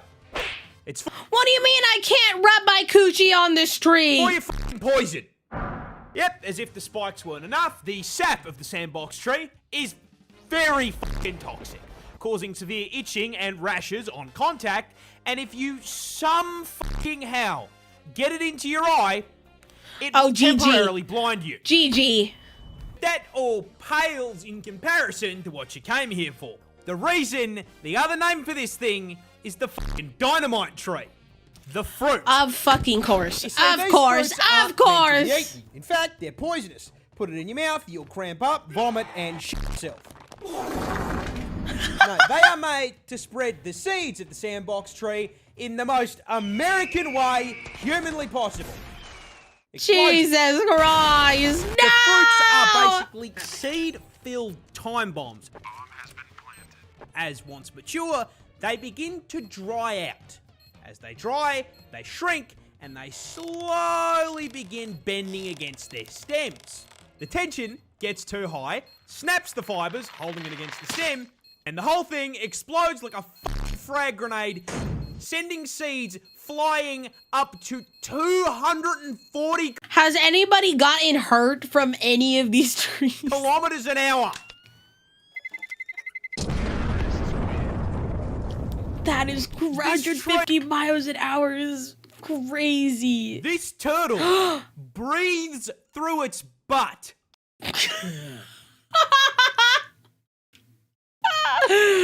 What is even the original image of this? Is this the guy from Invincible? Why is he so caked up? Chat, please tell me if I'm wrong or not. Yes, it is. It's Omni-Man. Guys, I actually haven't seen Invincible past like the second episode, I think. First or second episode. Could someone confirm to me whether or not Omni-Man is caked up? That will determine whether or not I finish the rest of the show. Or at least catch up. I once got a chemical burn from the poison sap tree. Man, I'm sorry. No, he's not caked up. Guess I'm not finishing this show. No, this is not a joke. This is a Fitzroy River turtle. Is his mouth on his butt? Native to the land down under, and as with most of the shit found in God's drafts folder, its existence begs a single question. Fucking why? That's what I'm saying. Well, Why? these little guys are freshwater bottom feeders, snatching and consuming the children of aquatic insects and munching down on the occasional ribbonweed salad. Okay. He's just a hungry dude. And as with most river turtle species, this requires them to spend most of their time in the water. Now, rather than doing what most turtles do and developing an insane lung capacity, the Fitzroy decided to evolve a set of gills alongside their lungs to allow them to stay underwater Wow. for 3 weeks That's actually kind of impressive. You cannot tell me that is not at a impressive. time. Hello, how are you? 3 weeks later. I am under the water. However, when placing the gills, God was absolutely fucking plastered. And instead of placing them on the neck like a normal animal, he slipped on a beer can and not only placed them on its ass, but inside of it.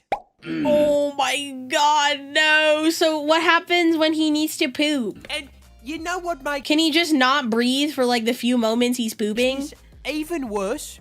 Turtles do not have a single purpose hole like you or me. They Oh. have a cloaca, which is the fucking Swiss Army knife of holes. This means that Fitzroy River turtles shit, piss, breathe, and fucking mate out of the same hole. That is so nasty. That is disgusting. This turtle, That is disgusting.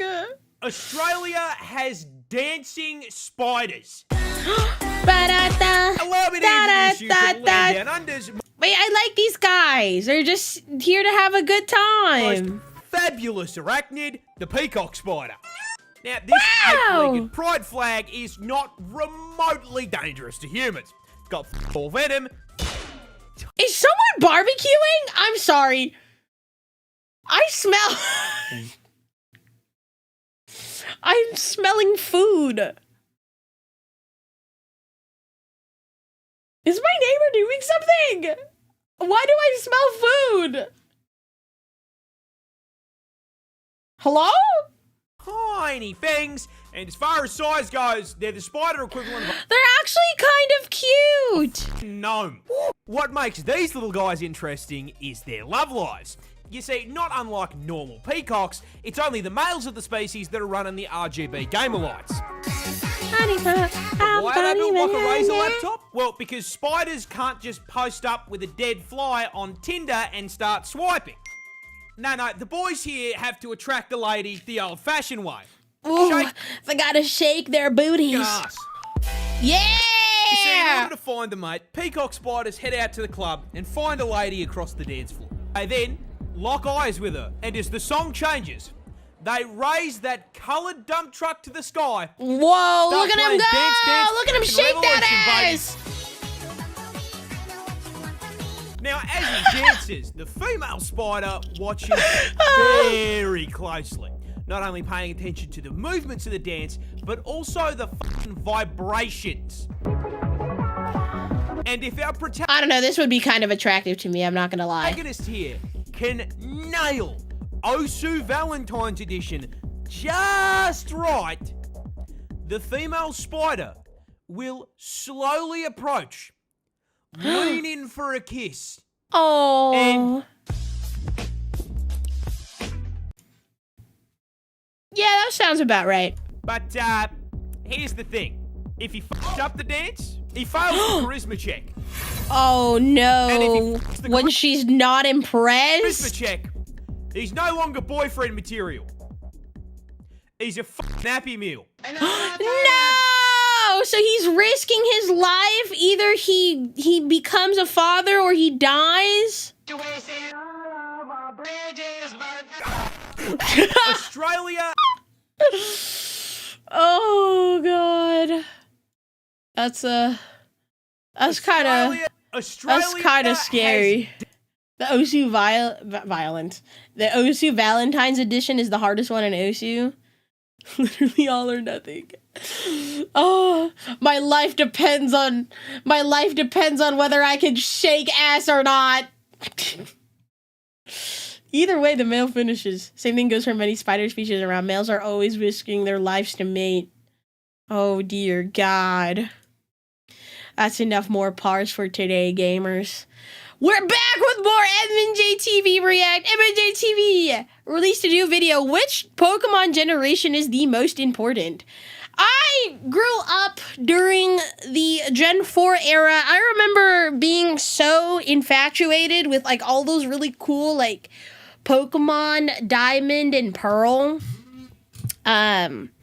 commercials. So for me, Gen 4 and probably Gen 5 as well is very, very special to me.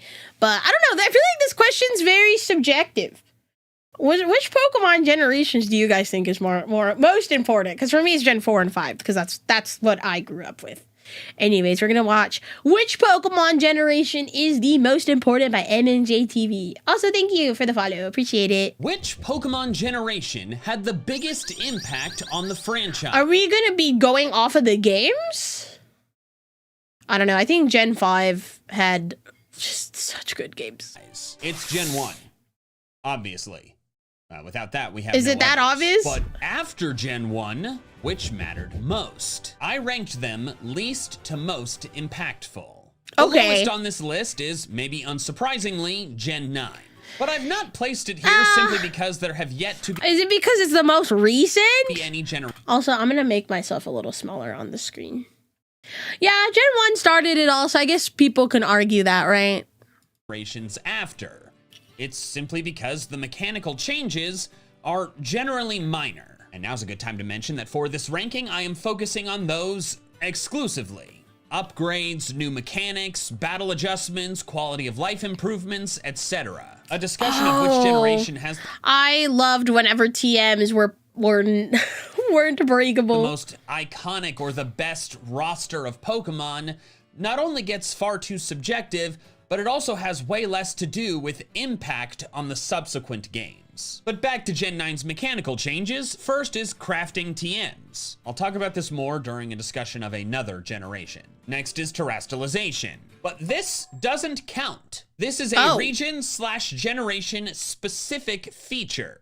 Like, it's gonna come back to champions at some point, but are we not counting like mega evolutions or anything like that then? in the mainline games, it's not a new staple. Every generation has features like this, such as secret bases or super training or SOS battles. But if the feature I remember the super training doesn't survive to most or any generations after, then it has little impact on the generations. Mega Evolution, Arrows Peak, Cinema, true. So from this point on, most of those kinds of features I'm just not even gonna bring up. The next Scarlet and Violet perk was the minimum level for hyper training was reduced to 50 instead of 100.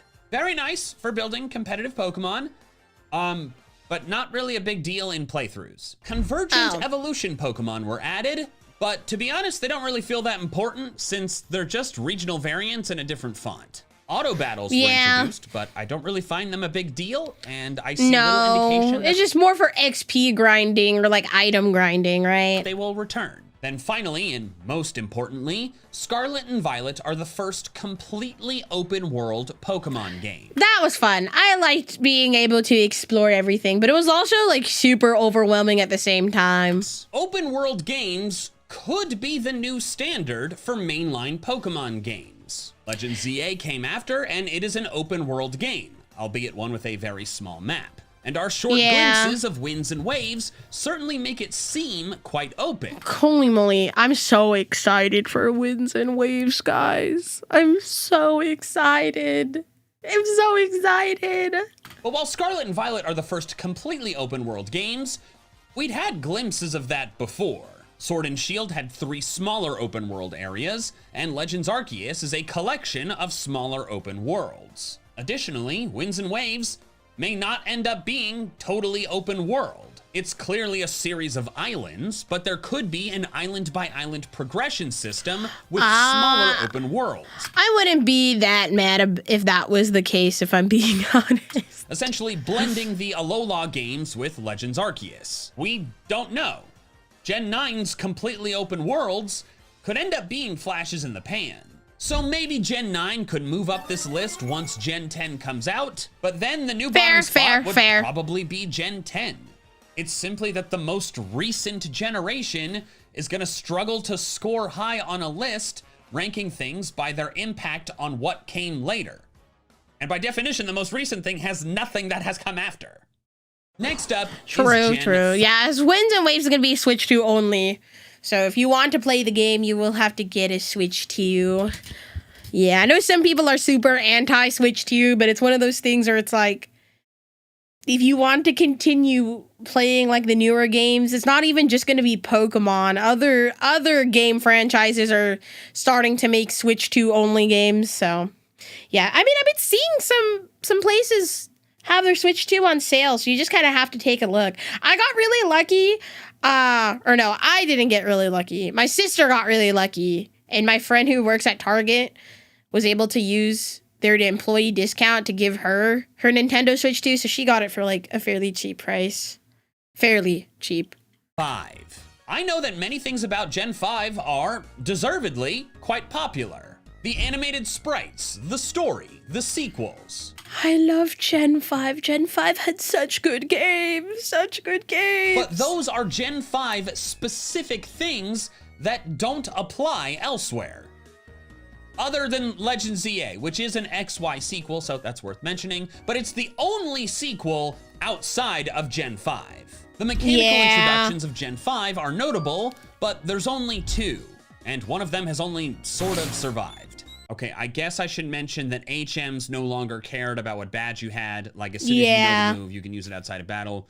But, like, that didn't really have any real impact on... No, it just made things just a little easier. Progression through the game. But it wasn't, like, a game-breaking thing where everybody was like, oh my god, I can't believe this is a feature now! Oh, and also they added triple and rotation battles. But those didn't... Those were fun! I kind of wish They kept that. Survive past Gen 6. The first of the two that matter is the Shiny Charm.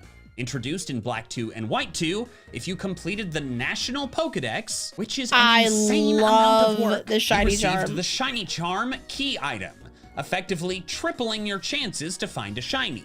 This item has been present in every mainline game since, and the requirements to obtain it have been significantly relaxed. It's a great fun item, because who doesn't love more shinies?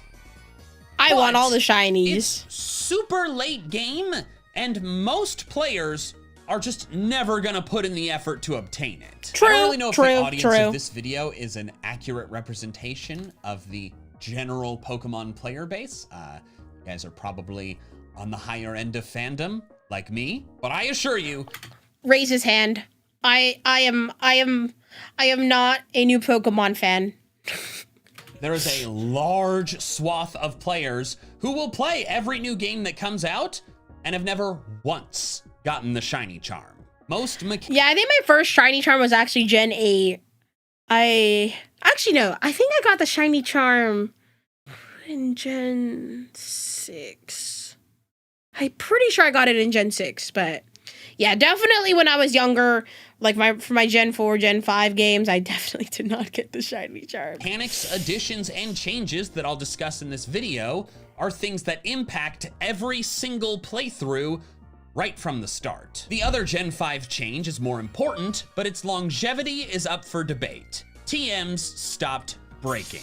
Prior to Gen 5, technical machines could be used only once. Oh my gosh. Disappeared. For some moves, you could buy more than one, such as in the They got so expensive. Some were so expensive. Stores, but for most, you got one single TM for very important moves. This was incredibly stupid. Some Pokemon... I agree. Thank you, Pokemon, for making it so that they don't break. Needed a TM to have a good stab move. Some wanted the coverage, but you needed the TM for something else that needed a good stab move. And sure, some good TMs were easily and infinitely purchasable in the department stores, but others could only be bought from the game corners. I hated those so much. I'm sorry. Whenever it was like, I want this special move, fucking game corner, I wanted to kill myself.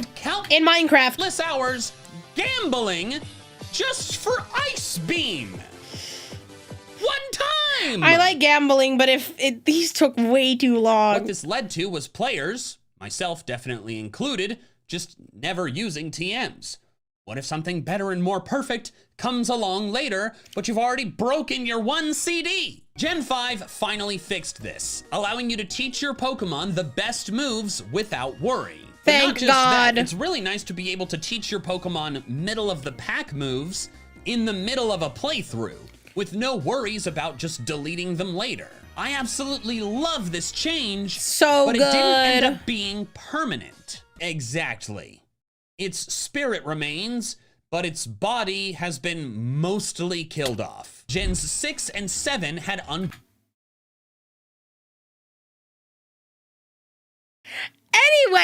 breaking TMs, but then things changed in most every game after. Yeah, isn't like you have to like craft it, right? Shield split the CDs into TMs for weaker attacks and status moves, and TRs. I forgot about TRs. For technical records. I never really noticed it, if I'm being honest. Mostly for stronger attacks.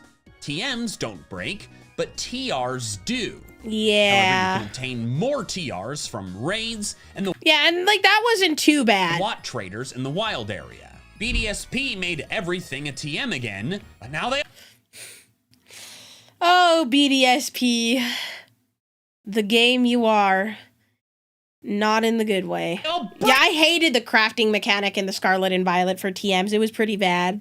Again, at least you can buy more from the randomized traders in the underground. Legends Arceus did away with TMs entirely in favor of just a move tutor, which was totally fine. But then Scarlet and Violet brought back breaking TMs. However, they allowed you to craft more at any Pokemon Center using parts obtained from wild Pokemon, such as... That was always so annoying. Fluid. What kind of fluid comes from a Volbeat? Is it their blood? Do they like secrete something? Is it their I don't even want to know. I don't even want to know. Don't tell me. Don't tell me. Also, funnily enough, I don't actually think that's used in any TM recipe. You just get Volbeat fluid to do with as you choose. And then in Legend ZA, TMs went back to being unbreakable. Which was nice. Summarize, in many games, the Gen 5 change was reverted to give the player a reason to seek out the special currency or materials that those games featured. I mean, if you say it like that, it's not that bad. To you, whether you consider that to be annoying or a way to deepen the gameplay experience. But regardless of your feelings toward it, it means that the Gen 5 change didn't last in the way that many others do. The spirit of it, making TM moves repeatable, survives. But the simple mechanic of TMs don't break did not turn out to be as ironclad as we originally thought. Yeah. It is I, Karate boy. And you like dragons? I'm not I letting you get me with that. do. What? I'm talking about the sponsor of this video, Dragon Village 3. Oh. There's a third one? That's embarrassing. It's just, you know, with the kids these days, they're... Dragon Village 3 is a collectible He didn't even let him finish. RPG that focuses on collecting, breeding, and raising dragons. Collect a ton of different dragons and discover rare new species through the breeding system, all in I love breeding. an adorable pixel art style. I love that art style. Nostalgic yet polished. Like me. The game, Yeah. yes, you're just old. We're the same age. You can also construct and decorate your village with habitats, buildings, and cozy spaces. Wait, so cute. I love these little pixel And it won't games. just be an empty town. The dragons wander, play, and interact, making it feel alive. You can then take them into real-time strategy PvP battles and aim for the top of the arena. And it's not just PvP. Join your guild members in taking on boss raids, such as the massive Dragon Slayer, and grow stronger together. Dragon Village 3 also has a story mode. Explore the secrets of the dragon world, featuring high-quality illustrations and charming characters. This will So be regularly added to, cute. keeping the game fresh over time. Fresh over time? Like me? You're embarrassing yourself. Play Dragon Village 3 today by heading to my link in the description below. Now off I go to collect... Oh, what was it? Dragons. Dragging these nuts across your face. Grunty boar, what the heck? I knew it! Ta-ta! Next is Gen 8. It's not had much Got time to him. leave an impact, but it did introduce several things that already appear to be staples. Sword and Shield get a little bit of credit for the wild area, the first open world anything in Pokemon. I love the wild area. I always thought this was cool. As already discussed, this spread and expanded to the full open world games in Gen 9.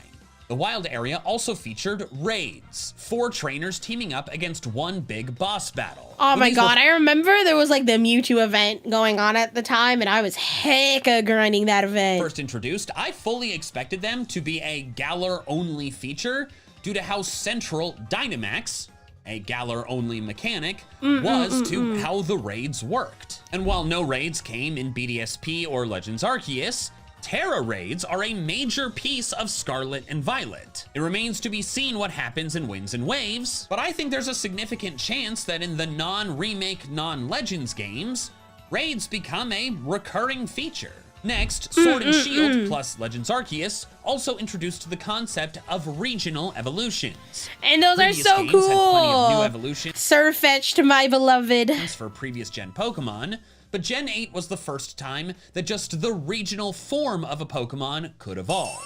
Those are the weaker pieces though. There are 4 others that are already clear, permanent fixtures. First, nature mints. For many years, that's if you got a Pokemon right. with a terrible nature, your only recourse was to replace it. But now, nature mints let you easily change your Pokemon's stats to fit your desired nature.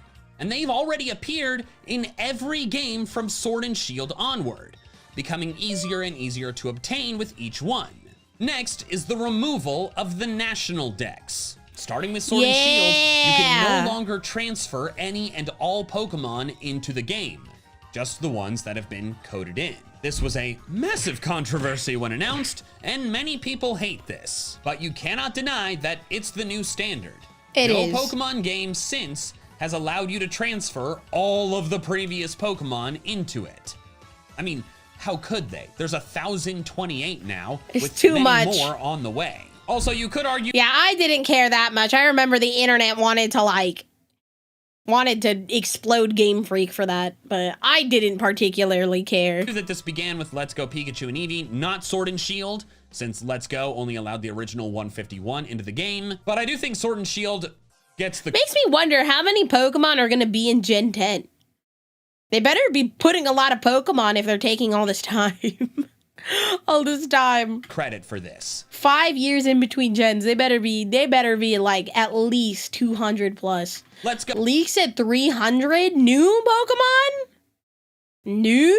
was kind of presented as a one-off. This is a special type I don't thing. know. The leaks are, I don't trust leaks. Just like faithful to the original games, blah, blah, blah. Whereas they announced this change as part of Sword and Shield's promo, and thus spawned the Dexit controversy. So this adjustment is just fully intertwined with Gen 8. Sword and Shield also killed enhanced versions. Prior to Gen 8, an in-generation update that's to a right. region was accomplished by totally new games with nearly identical story and game progression. Yellow, Crystal, Emerald, Platinum, kind of Black 2, White 2, but they're sequels with a different story. Yeah, Black and White 2 don't count. Ultra I don't Sun think. and Ultra Moon. I don't know. Platinum is like slightly different, so maybe I'd allow it, but like everything else I think is fine. I don't know. Black and White 2 I don't think belong in this category. But thanks to the technological advancements of the Switch and the internet, allowing patches and updates to be pushed after launch, enhanced versions went away, replaced by paid expansion passes, DLC. DLCs. Sword and Shield had the first, followed by Scarlet and Violet. I think it's a good got change. one too, but I think they matter more for the new generation's new region, since those were what always got the enhanced versions in the past. But my personal favorite Gen 8 change is the Infinite Easy Move Reminder. Before, if you wanted to teach a Pokemon an earlier level up move, you needed heart you had to like trade somebody something. scales to pay the move reminder, Yeah. which you may not have access to depending on where you are in the game. Sword and Shield just threw this guy into the Pokemon Center right Thank from the start. God. And he'll do it as many times as you want for free. And also, He can just change does it for the love of the game. Shout out to that guy. games anytime you want. Before, that was just one guy in a house somewhere. BDSP backstepped this a bit, keeping the move reminder And who is surprised? BDSP did that. in Pastoria and still charging heart scales, but he does at least become free after you spend 10. Then from Legends Arceus onward, you don't even need the move reminder. You can just do it yourself in your Pokemon summary. But Legends Arceus is still Gen 8, the generation that made it so you could easily edit your Pokemon's movesets anytime, which is fantastic and frankly, how it always should have been. True. Next is Gen 6, which changed up a lot. The fact Mega that it's still in the bottom half Evolution! But of we're the not counting Mega Evolution then. If BDSP has no haters, Sai is dead. And that is facts. list should indicate to you how much the other ones really shook up. The most visibly obvious change is that X and Y were the first 3D Pokemon games. Yes. Each subsequent game has looked different, but they're all 3D. Some of you may crave a modernized 3D. I kind of... Is this Brown Dust too?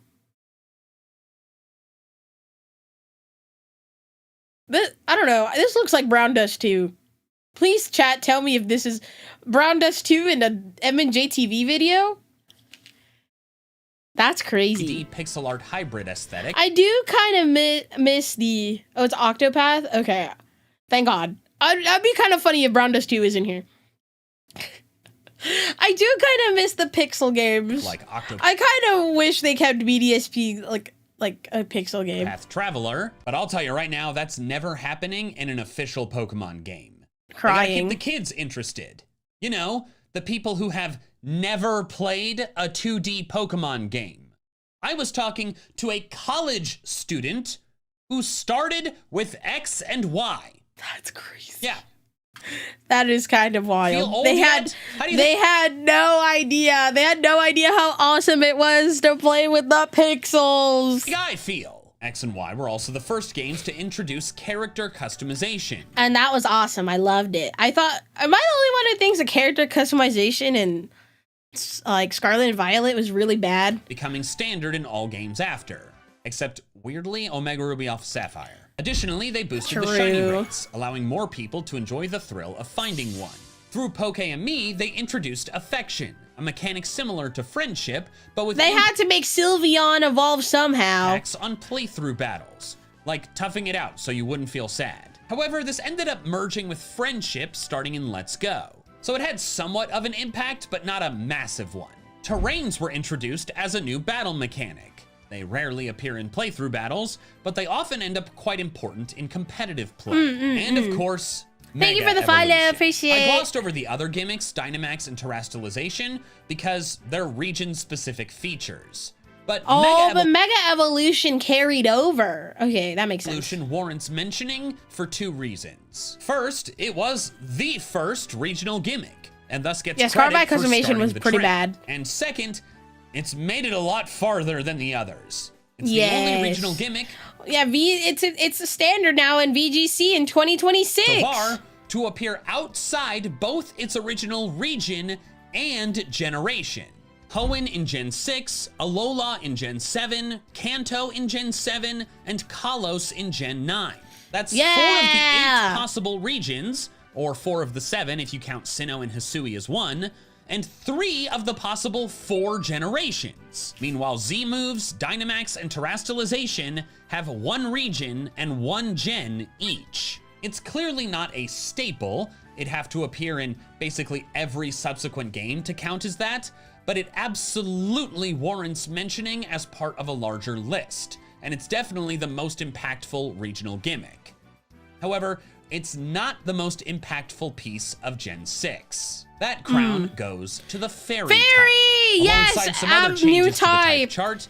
I don't think they'll ever add another type into Pokemon. I feel like that would be like very complicated, complicate things. But I love the fairy type. Fairy Such was a wonderful addition. added as a way to nerf Scarlet's customization was due to keeping the school uniform feel, but at the same time, the treasure hunt was basically your big class project. Yeah, I wasn't a really big fan. Like, I don't know. I just felt like other games just did it better. I feel like you could have still kept with the school theme, but made like some of the cosmetics look nice and appealing, but I don't know. I just didn't like it. dragon types. It was given to many older Pokemon, and many new fairy moves were created. It shook up the type chart in a major way. Yeah, fairy was like disgusting, and then it got fairy was so nasty in the TCG that they had to remove the entirety of the type from the trading card game. Reshaping Pokemon The orange shorts sucked. Yeah, they were pretty ugly. battles throughout all of the games. This cute little dragon killer type is absolute. If there was an image to describe fairy types, I feel like it would be this image.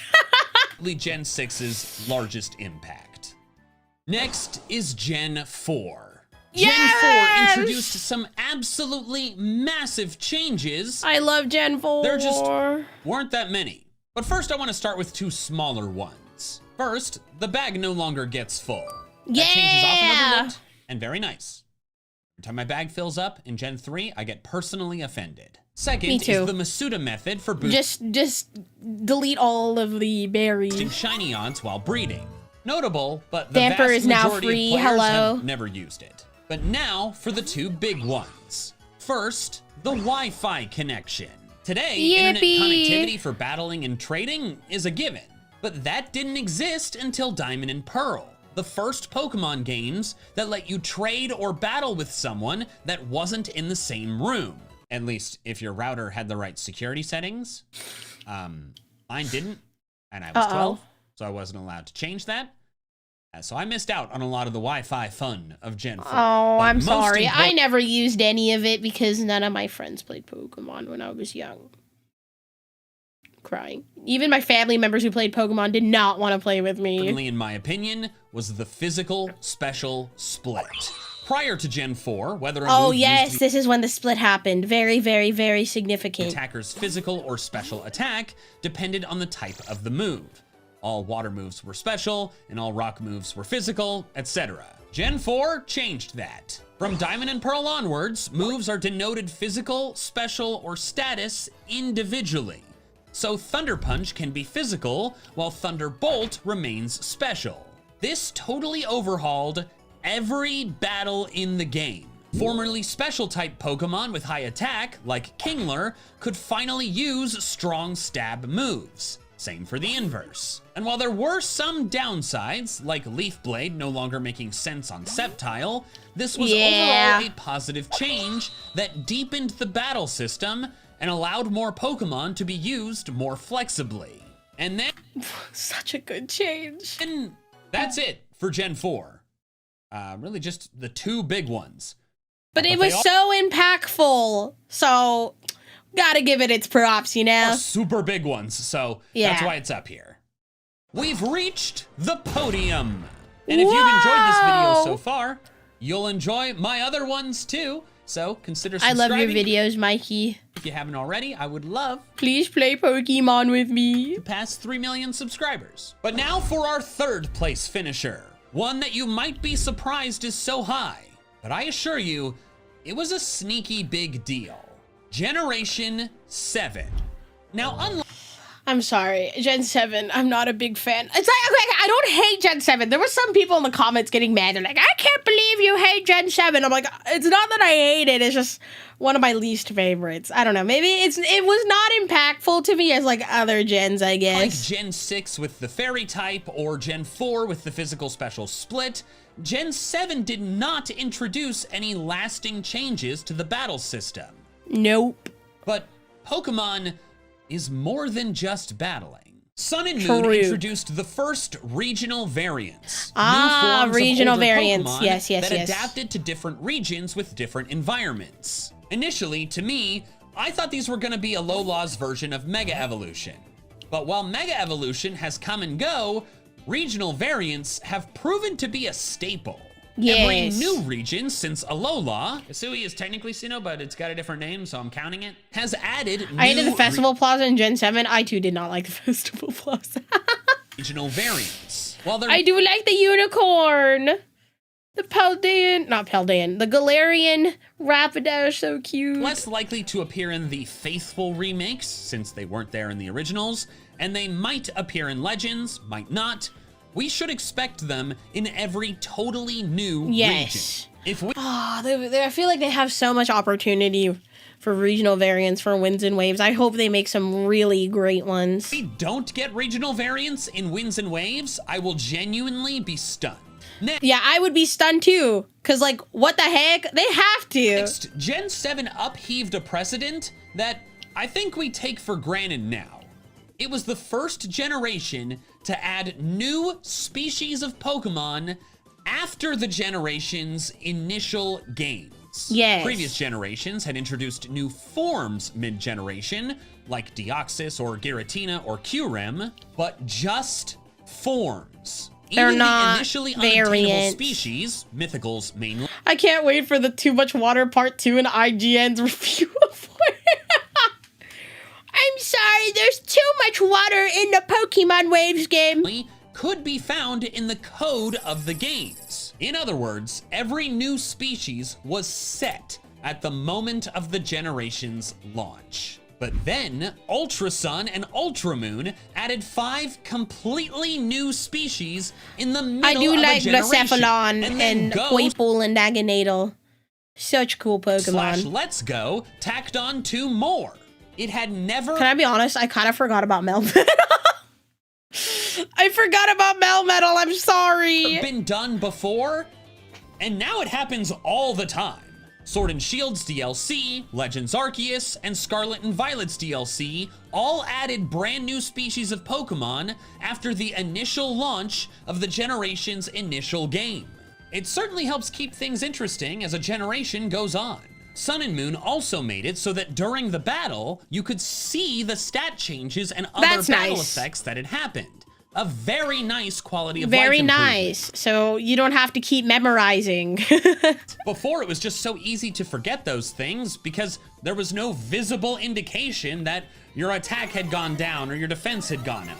We can't forget Let's Go Pikachu and Eevee though, which are also Gen 7 games. Different console, but consoles don't decide generations. You gotta have new starters, a new region, and a big new batch of Pokemon. These Kanto remakes also brought about some major changes. They were the first games with overworld wild encounters. I suppose we needed the power of the Switch Like I said before, Let's Go was just a shiny hunting simulator for me.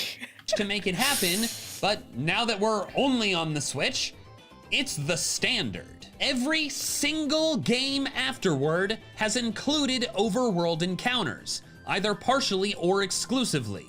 Even BDSP, since it has them in the underground. Yes. This is huge. Pokemon games look and play very different now, and that's thanks to what Let's Go started. Additionally, they were the first games to let you swap out your party at any time. No more trips back to the PC, just open your menu and swap your Pokemon out there. That was always super convenient, I will super say. convenient, but only possible thanks to my favorite, and in my opinion, the most important change from Gen 7. The removal of HM. Yes! Until Sun and Moon, progression through the region I'll give Gen 7 its flowers. That was a really nice change. was limited by whether you could use moves outside battle to smash rocks, I'm cut doing trees, or surf good. over water. There were even some HMs that were not explicitly required for progression, but were major quality of life improvements, namely Flash and Fly. But to Yes. use these moves, you had to actually teach them to your Pokemon. We all had that one Pokemon in the party, the HM slave. Especially if you were from Gen 4. It's probably either a Bidoof or a Bibarel. I'm guilty. I would like to apologize. And while some, like Surf and Fly, are solid moves, most are garbage. Rock Smash was 20 power in Gens 2 and 3. And even the good moves could be frustrating. In Gen 4, Gyarados is a strong physical attacker, and thus Aqua Tail or Waterfall are its best water moves. But without the special move Surf, it can't help you cross the ocean. And as Salt in the Wound, you can't delete them until you reach the move deleter, which is typically not in the first half of the game. Absolutely not, no. You were stuck with really shitty moves. To either damage your team's movesets or deal with swapping in dedicated HM users, cutting you down to... I'm so sorry, Bibarel. Everybody say sorry to Bibarel right now. Whether you're in my chat or in my YouTube comments, you better say sorry to him. Only 5 useful I'm sorry, Bibarel. members. Oh, and God forbid you wanted to use a flying type Pokemon on your team. I'm not sorry. I'm sorry. That could not learn Fly. Just, you don't get to fast travel. Forget about it. Sun and Moon, blessedly, were the first to get rid of this, introducing Poke Ride, the ability to summon special ride Pokemon to use to navigate the world. Do these Pokemon get paid a decent wage? Do they get like insurance, 401k? Do they get like paid vacations? Do they like accrue like PTO for working? I've always wondered. You know, I always think about that whenever I watch like Pokemon media. There was like the Dragonite Special Service animation where all the Pokemon were working in the post office.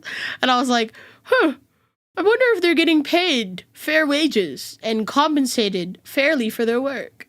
And while the methods have changed over the years, from secret techniques to bikes or flying taxis to a Poketch app to legendary friends, no game since has forced you to change your Pokemon's moves to travel around.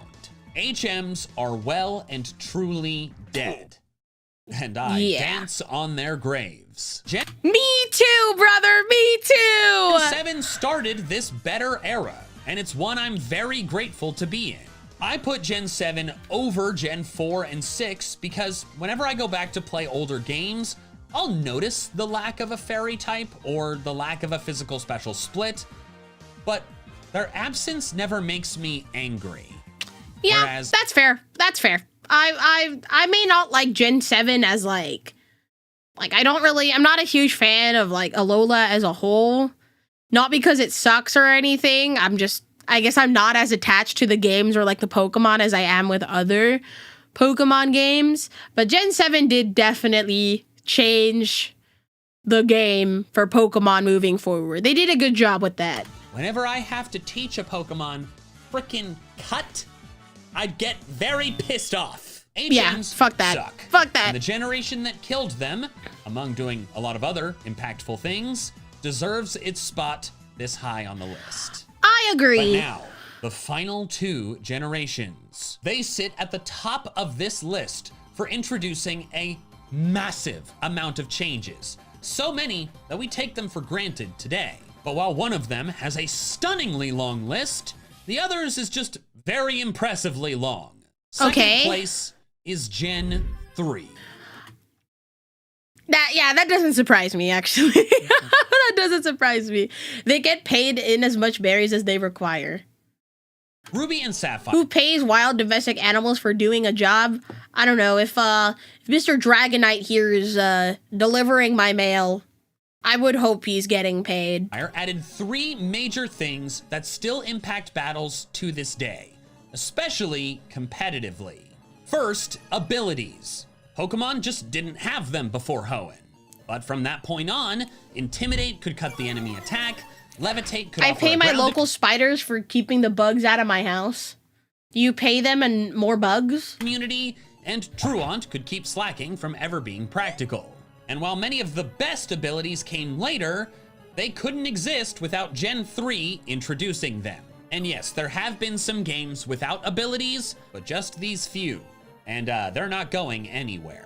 Yeah, Next and they're like spin-off games, so I don't know if that really counts. Natures. These can dramatically alter a Pokemon's stats, and their introduction gave players a way to customize their Pokemon builds. To a degree. Remember that Mints took a while to show up. And third was the introduction of double battles. While double battles are still a thing. They're a standard in VGC. 5's triple and rotation battles got just 2 generations to exist. Bye, Jay. Double battles have stuck around. Generally, few are done in a playthrough, but they've been the official way to do competitive battles for over 15 years. But it's not just battle mechanics. Gen 3 introduced Mystery Gift, used throughout the Pokemon series to distribute event Pokemon or items. Another thing it added was running. Yeah! Running! Shout out to running. You walked everywhere, but in Ruby and Sapphire, you can speed, for which I have a need. But the most important Gen 3 change, and one that I believe is widely overlooked and taken for granted, is that the Pokemon storage system became actually usable. In Gens 1 and 2, the PC was just I actually had no clue what the PC storage system looked like back then. List of names to scroll through. Is this literally 8?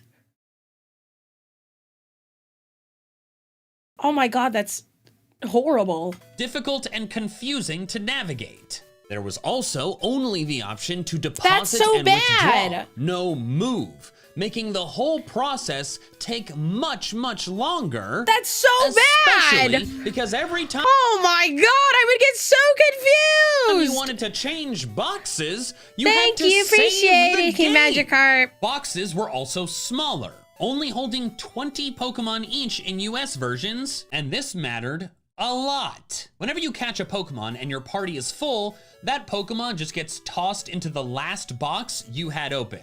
This is still true today. That's why we said kids these days had it easy. True. 2. If the box you were set on was full, you just cannot catch the Pokemon. Oh. It does not let you throw a ball. All but one of your boxes could be that is so bad. Totally empty. But if you had 20 in this one and you see a cool Pokemon you want to catch, too bad. You cannot catch anything until you go back to the PC and swap the box.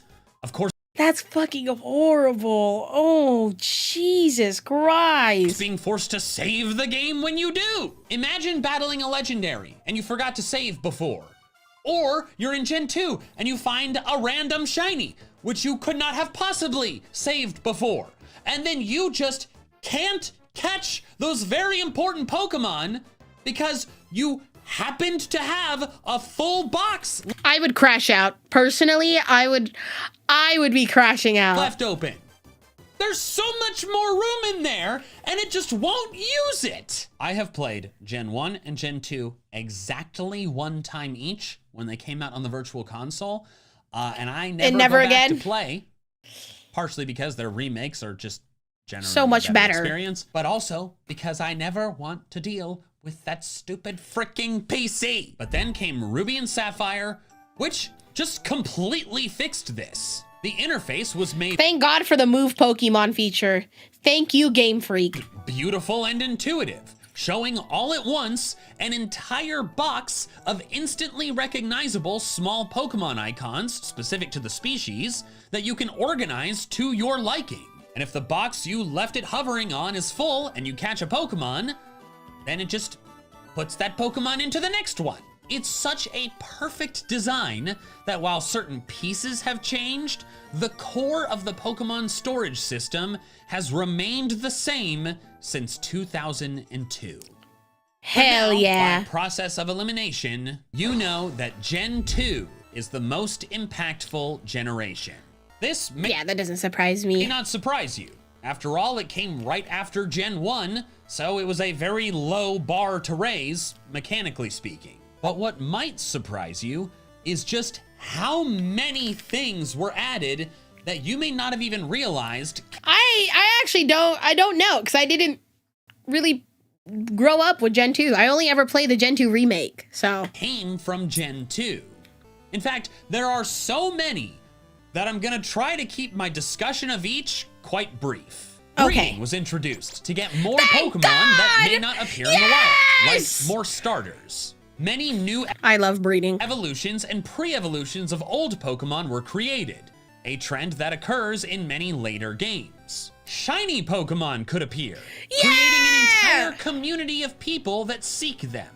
The bag was organized into different categories, not just one pile of randomness. Wait, was that Gen 1, really? Was it really just one pile of randomness in Gen 1? Friendship was introduced for evolution, later merging with affection. The day and night cycle was created, which is present in all subsequent games, other than Gen 3. Weirdly. They added held items. Held items! Yeah, those things that dramatically impact Pokemon battles. That was Gen 2!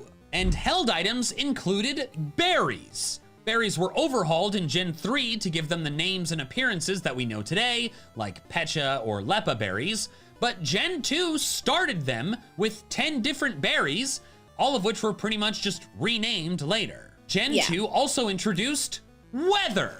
You might have thought Gen 3 very, very impactful, as I've learned. added weather, because, like, of course, Castform, Groudon, Kyogre, the Weather Institute. But no, that's not the case. Gen 3 added hail, overworld weather, and of course the weather-related abilities, but Rain Dance, Sunny Day, and Sandstorm, and of course the weathers that those moves summon, were all introduced in Gen 2. Next, Crystal version was the first game that let you play as a girl. Good! Feminism! I did not know that. Then, of course, Gen 2 introduced massive battle system overhauls. There were so many things that were broken with Gen 1 battles that Gen 2 fixed. I remember people complaining about that. I can talk about 3 major ones. There were the most amount of type chart changes of any generation. Psychic is now weak to Ghost instead of being immune. Bug and Poison are no longer strong against each other. Fire now resists Ice. And maybe there are some others that I missed. Next and bigger though was Dark and Steel. 2 brand new types that dramatically changed battles, nerfed psychic types, and allowed for dozens of Pokemon designs that wouldn't have a good type fit without them. And finally, the Special Split. Not the physical Special Split, which dealt with moves, but the Special Split that dealt with stats. In Gen 1, Special Attack and Special Defense were one stat. Special, that's right. Used to simultaneously calculate both offense and defense. This was insane. Yeah, I don't know. That doesn't make any sense in my head, like, at all. That makes, like, no sense. Why did they do this? Like, physical, attack, and defense were always separate. Why did they lump special together? This meant that in Gen 1, strong offensive special Pokemon were also Alakazam very was hard to kill. broken! And another reason Psychic was so OP. Gen 2 logically made them separate stats, creating a more balanced battling experience from that day forward. Sabrina's gym was miserable. I don't know. Everybody says Sabrina's gym was miserable. I don't know if I'd ever want to play a Gen 1 game just from Gen 1, if I'm being honest. It seems like a nightmare. Gen 2's quantity of improvements and changes is unmatched. And considering how many of them are crucial and central to how all of the subsequent Pokemon games work, there is absolutely no debate. Gen 2 is the most impactful generation. That, I agree. After Gen 1. Thanks so much After for Gen watching. 1. If you want to deep dive into some of the broken battle mechanics of Gen 1 that Good Gen video. 2 fixed, along with some others from other generations, check out my video on 12 broken battle mechanics that I'm glad are dead. Thank God. What a fun video. I actually really enjoyed that. It gave me an insight on, like, how impactful every generation was. Some I didn't realize were more impactful than others. So, that was fun. I enjoyed thoroughly. Okay, chat. I really need to pee. We'll probably react to 2 more videos and then we'll play Nikke. So I will go to the bathroom, sit on the toilet, and think about what video we're gonna watch next. So, please wait for me while I pee. And in the meantime, I want you guys to watch this. We're doing a different Ferret walk. This time in the rain. I will be right back. It's go piss girl time.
thought long and hard about what I would want to watch for reacting. And then I saw a video come up on my feed while I was on the toilet. So I think it'd be fun to watch some Michael Reeves videos. Dude, I love Michael Reeves. He's like actually so fucking chaotic. So it was this particular video. I built a dog catapult. Okay, my first question is, why would you want to build a dog catapult? Sorry, hold on, let me turn off this. Second reason is, I hope he doesn't use, I hope he doesn't use Lily's dogs. So we're gonna watch I Built a Dog Catapult by Michael Reeves. Surely this doesn't this doesn't go wrong. Why do Asian people what? Why do Asian people look like that? Well, I've got... I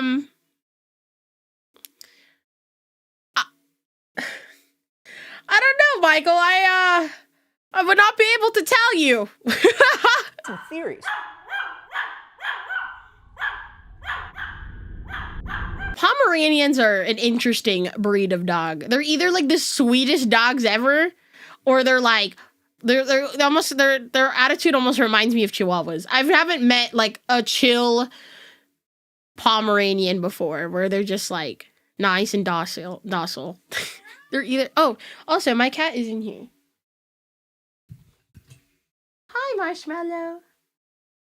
She's meowing at me. Can you hear her? Do we build the cat catapult now? So cute. I forgot. I knew Lily, she has Temmie. I forgot her other dog's name.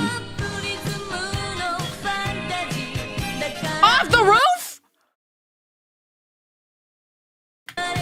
This is my girlfriend's dog. Why? Oh yeah, Da Vinci. Yes. I love him. He does bark at me nonstop, even though I've been with him since he was a puppy. Great dog still. Unrelated note, you ever just want to build a Maybe catapult? Da Vinci just doesn't like men. You ever just want to go to the Home Depot and buy some wood and then build a freaking catapult? Completely No, when I go to Home Depot, it's because I want to buy more plants. unrelated things. And would you look at that? We're here. I was doing some research on how to build a catapult. I tried ChatGPT, but it didn't really help that much. But then I found this picture of a catapult on Google Images, and I feel like that's good enough. It's mostly wood. Why should it shoot dogs in particular? I mean, it could be anything. It doesn't have to shoot dogs. I just think it would be kind of interesting for the YouTube scientific community. No! Where is bungee cords? Catapult time. Do you guys like it? Did we just get assaulted? Do you think it's freaking sweet? Yeah, it turns out it's actually not that hard to build a catapult. It's really actually kind of cool. I kind of just went Red Dead Redemption 2 Amish style on it. Probably gonna have to test it inside because I moved into a new garage. There's no yard at this place. I moved in with Lily and it's been going perfect. Almost perfect. Almost. Anyways. Except for Da Vinci. Let me show you. Got like a rubber hose that I found. I like this. I work there. Why bring up a video of my job on my day off? I'm sorry. Cool. It's a doorknob that we had lying around. Turn the doorknob, boom, fires. Hello? Hey, look what I built. What is that? Catapult. For what? Look, for launching stuff. Like, what are you launching? Is he gonna tell her? Is he gonna tell her that he's gonna be launching the dog? I got some fruits. Oh! Holy shit! Ah, man. Does he have to reset it every single time? I want to fling like something fucking far. Oh. It's too shiny. So random. Bye. Bye. Now the astute among you might say, hey, that just looks like a normal catapult. And if I had it my way, I'd sentence you to 10 years hard labor just for saying that. But I do agree it could be cooler. Like, what if it shot automatically certain objects or animals, you know? It could be anything. So I have a shitty webcam. Why animals? Setup, and we're gonna write. Why can't we like shoot? I don't know, a Hershey's bar in the air? That sounds more reasonable. Python to look out of it and make a camera object. Run it. Nice! We're just gonna capture that over and over. And now that we have a video feed going in Python, I want to detect if there's a dog anywhere. I like how it's called poop. the frame or anything. It could be any object. We could make a model to do that ourselves, but I think instead we're just gonna steal one. Whoa! Wait, that was kind of sick. We're just gonna steal one. Go ahead and run that bad boy, and that's not detections. That's numbers. Yeah, you still gotta draw the boxes yourself, like a fucking caveman. But after that, it works fine. I made a bunch of different colors for each different object. Probably tested on the real thing. Yeah. No! Yep. No, DaVinci, no! Yes! I'm gonna shoot you off the roof, pal. I'm gonna send you to fucking space. But first, we gotta get this code off my computer onto the catapult, which is gonna be hard, because it's all the way over there. And also, it's made out of wood. Oh hey, so my it's been a couple god. weeks since that last. I hope he actually doesn't shoot DaVinci in the air. I hope it doesn't actually happen.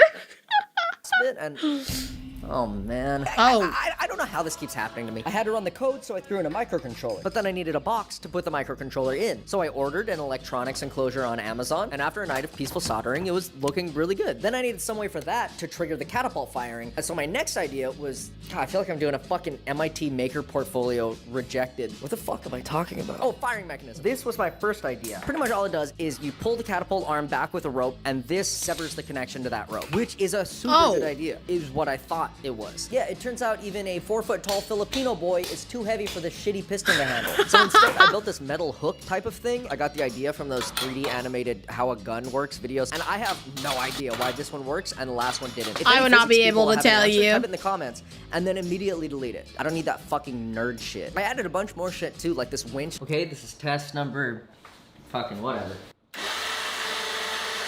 Wait, that's kind of cool. Yeah! And then I take this off. And I added a camera to... I didn't mean to pause there, chat. I didn't mean to pause there, chat. I didn't mean to pause there, I promise. What a cam shot. You're right. You're absolutely right. The object. But a lot of it's unnecessary. I do this thing when I build stuff. I just keep adding shit onto it, even though the main bit is done. And it's because I don't want to stop building it because it's fun. But a lot of the time, it just makes the He just does it for the love of the game. Worse. But not this time, baby! Look at this thing. Look how fucking cool it looks. You could It is pretty sick. Anything. The Dog Chucker 9000. No!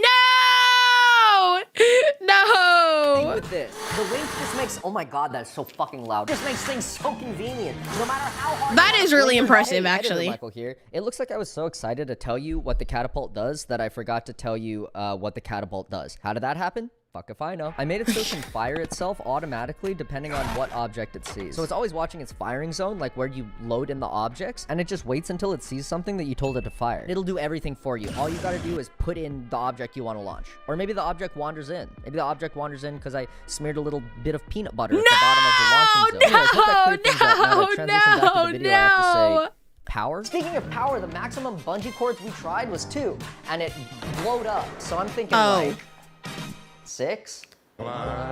We just tripled the amount of bungee cords? Our birthday's coming up on the 12th. That's my birthday too! What does that mean? If all my weight can't pull it back. Oh no! Holy! We should probably test it. All right, I'm gonna go ahead and arm it. It's gonna know when to stop because— Is it gonna snap? Are the cords gonna snap? The arm touches the spring, these 2 wires are gonna touch and complete a circuit. Thank God it worked. And now it's primed. Oh, okay, one of them That's snapped. probably fine. Now you'll see the vision system. I have it set up to detect fruits like bananas and apples, but you could really type anything you want in there. And if you look at the camera, we got like this.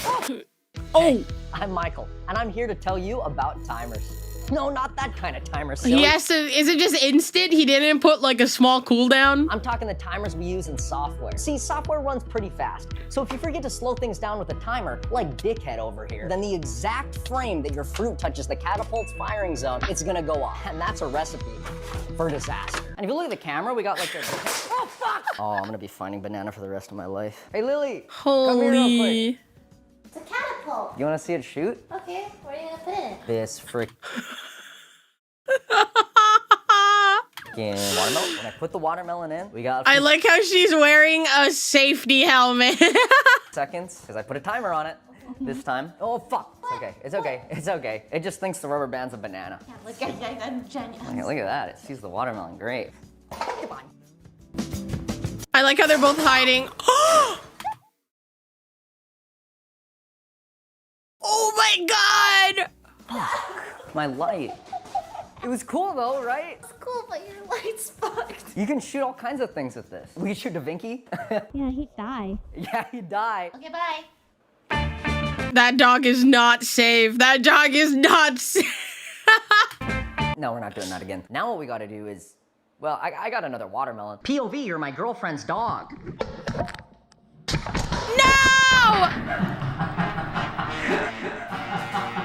It works. Now I can finally do what I've been planning this entire time. Oh my god, please don't I'm tell gonna me A launch actually puts the fucking dog in there.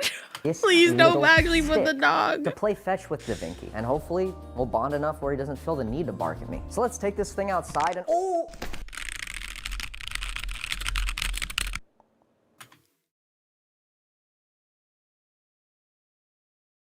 That was a very impressive fall.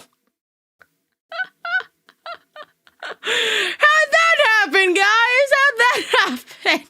Oh! That is a shame, and I can't change it back. The catapult only shoots dogs now. So the next logical step, make a dog out of ballistics gel and launch it. And you might say, Michael, what the fuck? But I just want to make sure, because if a dog wanders into the catapult, I don't want it to get hurt.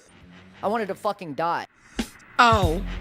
They do sell ballistics gel online, but weirdly enough, not in the shape of a dog. So to make our own, we're gonna need a 3D printed mold, coat the inside with high heat epoxy, put a hole in it. That is crazy. crazy. Put a condom in it, not like that. The condom is. Why does a condom? I was about to be like, what is the use of the condom in this? So that it is negatively buoyant when I pour the gelatin in the dog, so that there's a cavity for the blood. It's all fine. Then clamp it together, pour a bunch of boiling gelatin in, then set it in the fridge at my friend's house. I'm glossing over maybe 90 hours of work, but what matters is that it's ready to come out of its mold, and I know the results are gonna be worth it. It's deformed. No. No! Just glue it back together. You can. This is my beautiful baby boy. He may not be He is falling apart! perfect, but also I made 2 of them. Now, I know these guys are gonna get launched out of the That does not look like a dog. catapult really fucking fast. But I don't know how fast, like mathematically. But I think I know someone who does. Hey, what's up, man? Oh my god. Is it that one guy off YouTube? How we doing? I don't know. Was it Mark Rover? Is this Mark Rover? It said Mars Rover. Maybe that's the joke. A catapult that I built, and I was hoping. I was like, it's the guy from YouTube. It's like that scene from Spider-Man Homecoming. I say this because I watched Spider-Man Homecoming last night and rewatched it. And it's like that scene where Ned's like, you're the spider guy from YouTube. Could tell me how to calculate how strong it is. Are we recording? Yeah. If this is a possum launcher, I'm out, Michael. I just want to say that out of the gate. Promise it's not a possum launcher. Despite his suspicion, Mark is still. He technically wasn't lying to him. It's not a possum launcher. Agreed to help me with the math, but it was not going well. So that's joules, so that's work, so that's 1,800 joules. You're left with a velocity. Dude, what's the difference between a joule and a Newton? Is it okay if it's negative? No, all this math stuff is hurting my head. Definitely not okay if it's negative. Okay. And you said it's not possums, but we could say it's nothing biological. Fuck! Shit! Fuck! How does he know? I have to distract him fast, so I arm the catapult. Luckily, a band snaps and catches his attention, which allowed us to finish math time. I got 19.8. That feels right to me. I still am trying to get like an idea for what will that do to the dog.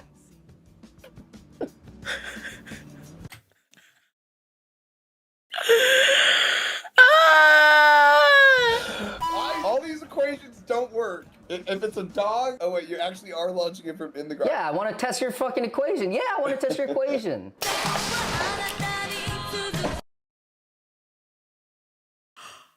Oh my god. Why was that so graphic? And what is Life Alert doing there?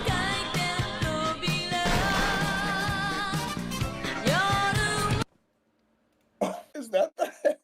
Yeah, Mark, it is the head, and it definitely didn't go 19.8 meters, more like 3 feet. So I don't know, we just have to launch the dog for real. Let's get this catapult on the roof. Oh no. You like it? We gotta put it on the roof tonight. Up there? Yeah, we actually have to put it on the roof tonight. Yeah.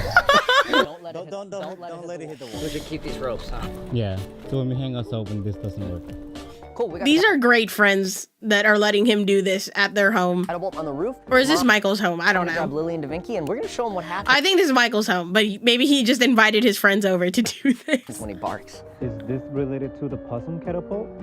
What? Catapulting a possum high into the air? Are you Oh my god, someone actually did that? fucking kidding me? This is disgusting. This is horrible. No, we're launching dogs. Yeah, who would do something like that? Not possums. This is no, that's too far. Hey Lily, can I take you somewhere? I got something to show you. What is this? Bring the dogs. Bring the dogs? Yeah, bring the dogs. What do you mean bring the dog? Why would I bring the dog? Oh, a GoPro camera. Why the fuck am I bringing them? Because they love it. What do you think the surprise is? A proposal. 07 Da Vinci. 07 Temmie. Ooh, it better be something better than a proposal then, you know what I mean? You know what? I think it is. We're here. Okay, what is that? This is what happens to dogs that bark at me. Michael! This is what happens to dogs that bark at me. Why should anyone have to suffer through the barking that Da Vinci does? Through the barking of any dog? Does she wait until there's one of these dog truckers on every roof across the country in America? Michael, okay, you know, the barking just of any dog come down. in the It's world. okay. You don't think this is going a little too far? Like, Look how happy Da Vinci is. A little Maybe bit. Da Vinci wants to get catapulted. dogs bark. You love Da Vinci. I love him. Yeah, so come down from there. Come down. I do love him. Yeah. That's why I'm gonna show him what happens when he barks. Oh my fucking Oh my I'll god. show all of you what happens to dogs that bark at me. Finally.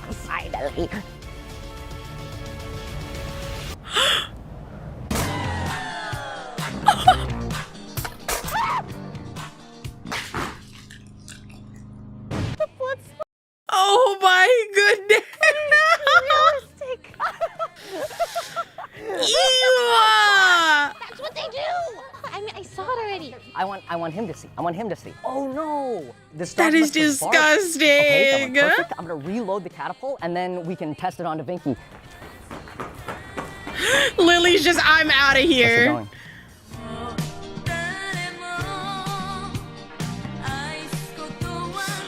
Thanks for watching the video. Obviously, I don't hate this dog. We hang out and I feed him and we go on walks. I love this dog. He does fucking bark at me though. You may have also noticed the That's just a Pomeranian thing, I think. awesome copyrighted music throughout this video. I was able to do that with a technique called not making any money. I just wanted to use some fucking awesome music, okay? Is that stupid? Fair, Yes. fair, but yeah, the video's fair. definitely getting copyright striked immediately. So if you want to share it with your That's Discord okay. group or extended estranged family, then that's good. If you want to Mark Rober, played by Mark Rober. donate to the next dog launching project, I have a Patreon that I actually post some really good, pretty good, there's content on there now. Also, there's a Stuff I couldn't fit in this video on Patreon. sponsor on this video. Not Patreon, on So Patreon. just click the link a bunch of times so that they think I'm sending them a bunch Local of customers school so that notified. they give me more money. Do you own a company but hate doing the clerical shit? Me too, kind of. Lucky for us, there's today's sponsor, Odoo. Fuck, I'm so Odoo. Odoo is the all-in-one solution for business. They have apps for accounting, CRM, inventory, sales, etc. Say I have a business and it's That's actually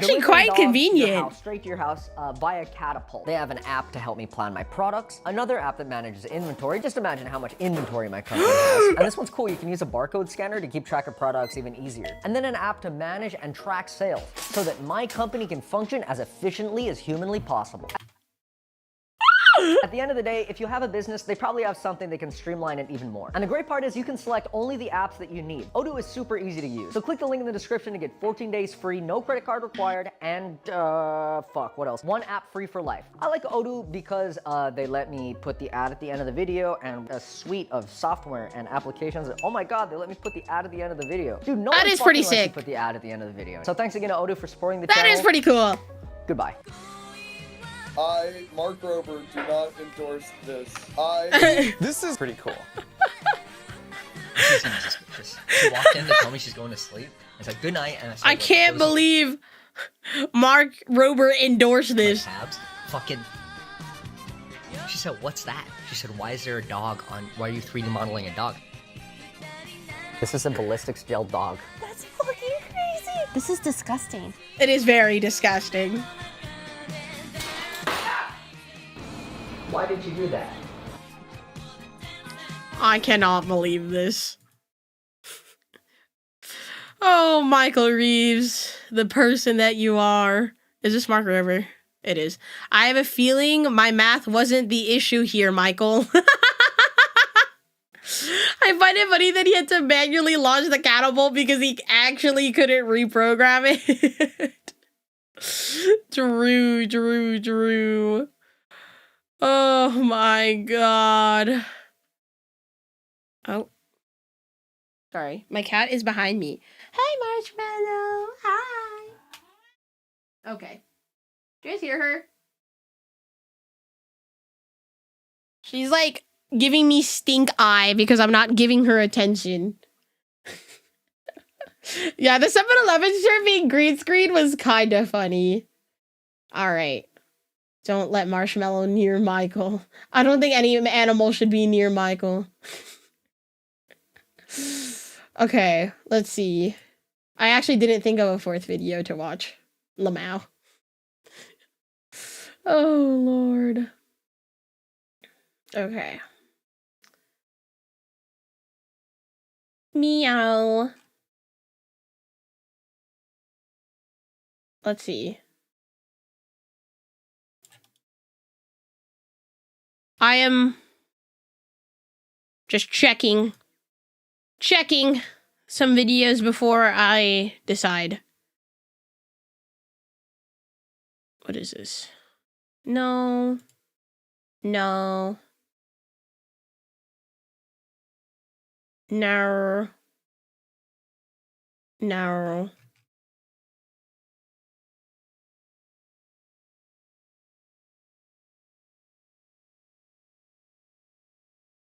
I would prefer a shorter video so we can start Nikkei at 4. I would prefer a shorter video. What this? One of my editors suggested this, but let's see how long it is.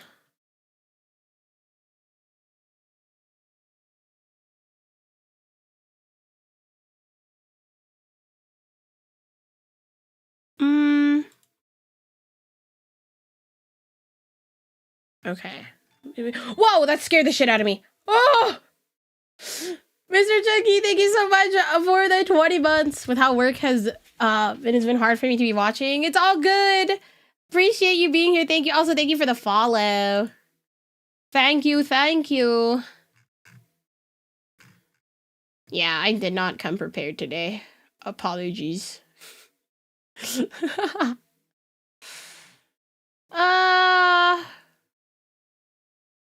We could always watch an Uncle Roger. When all else fails. See, I try to save John Michael Cup for like, I guess, like just dedicated stream days for just those. Dedicated react days. Let's see.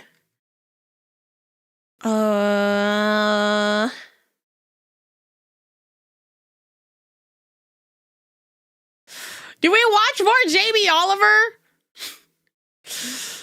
Okay. Uncle Roger hate Jamie Oliver Thai green curry. I've only ever made like Thai curry one time in my life, and I don't know how authentic it was.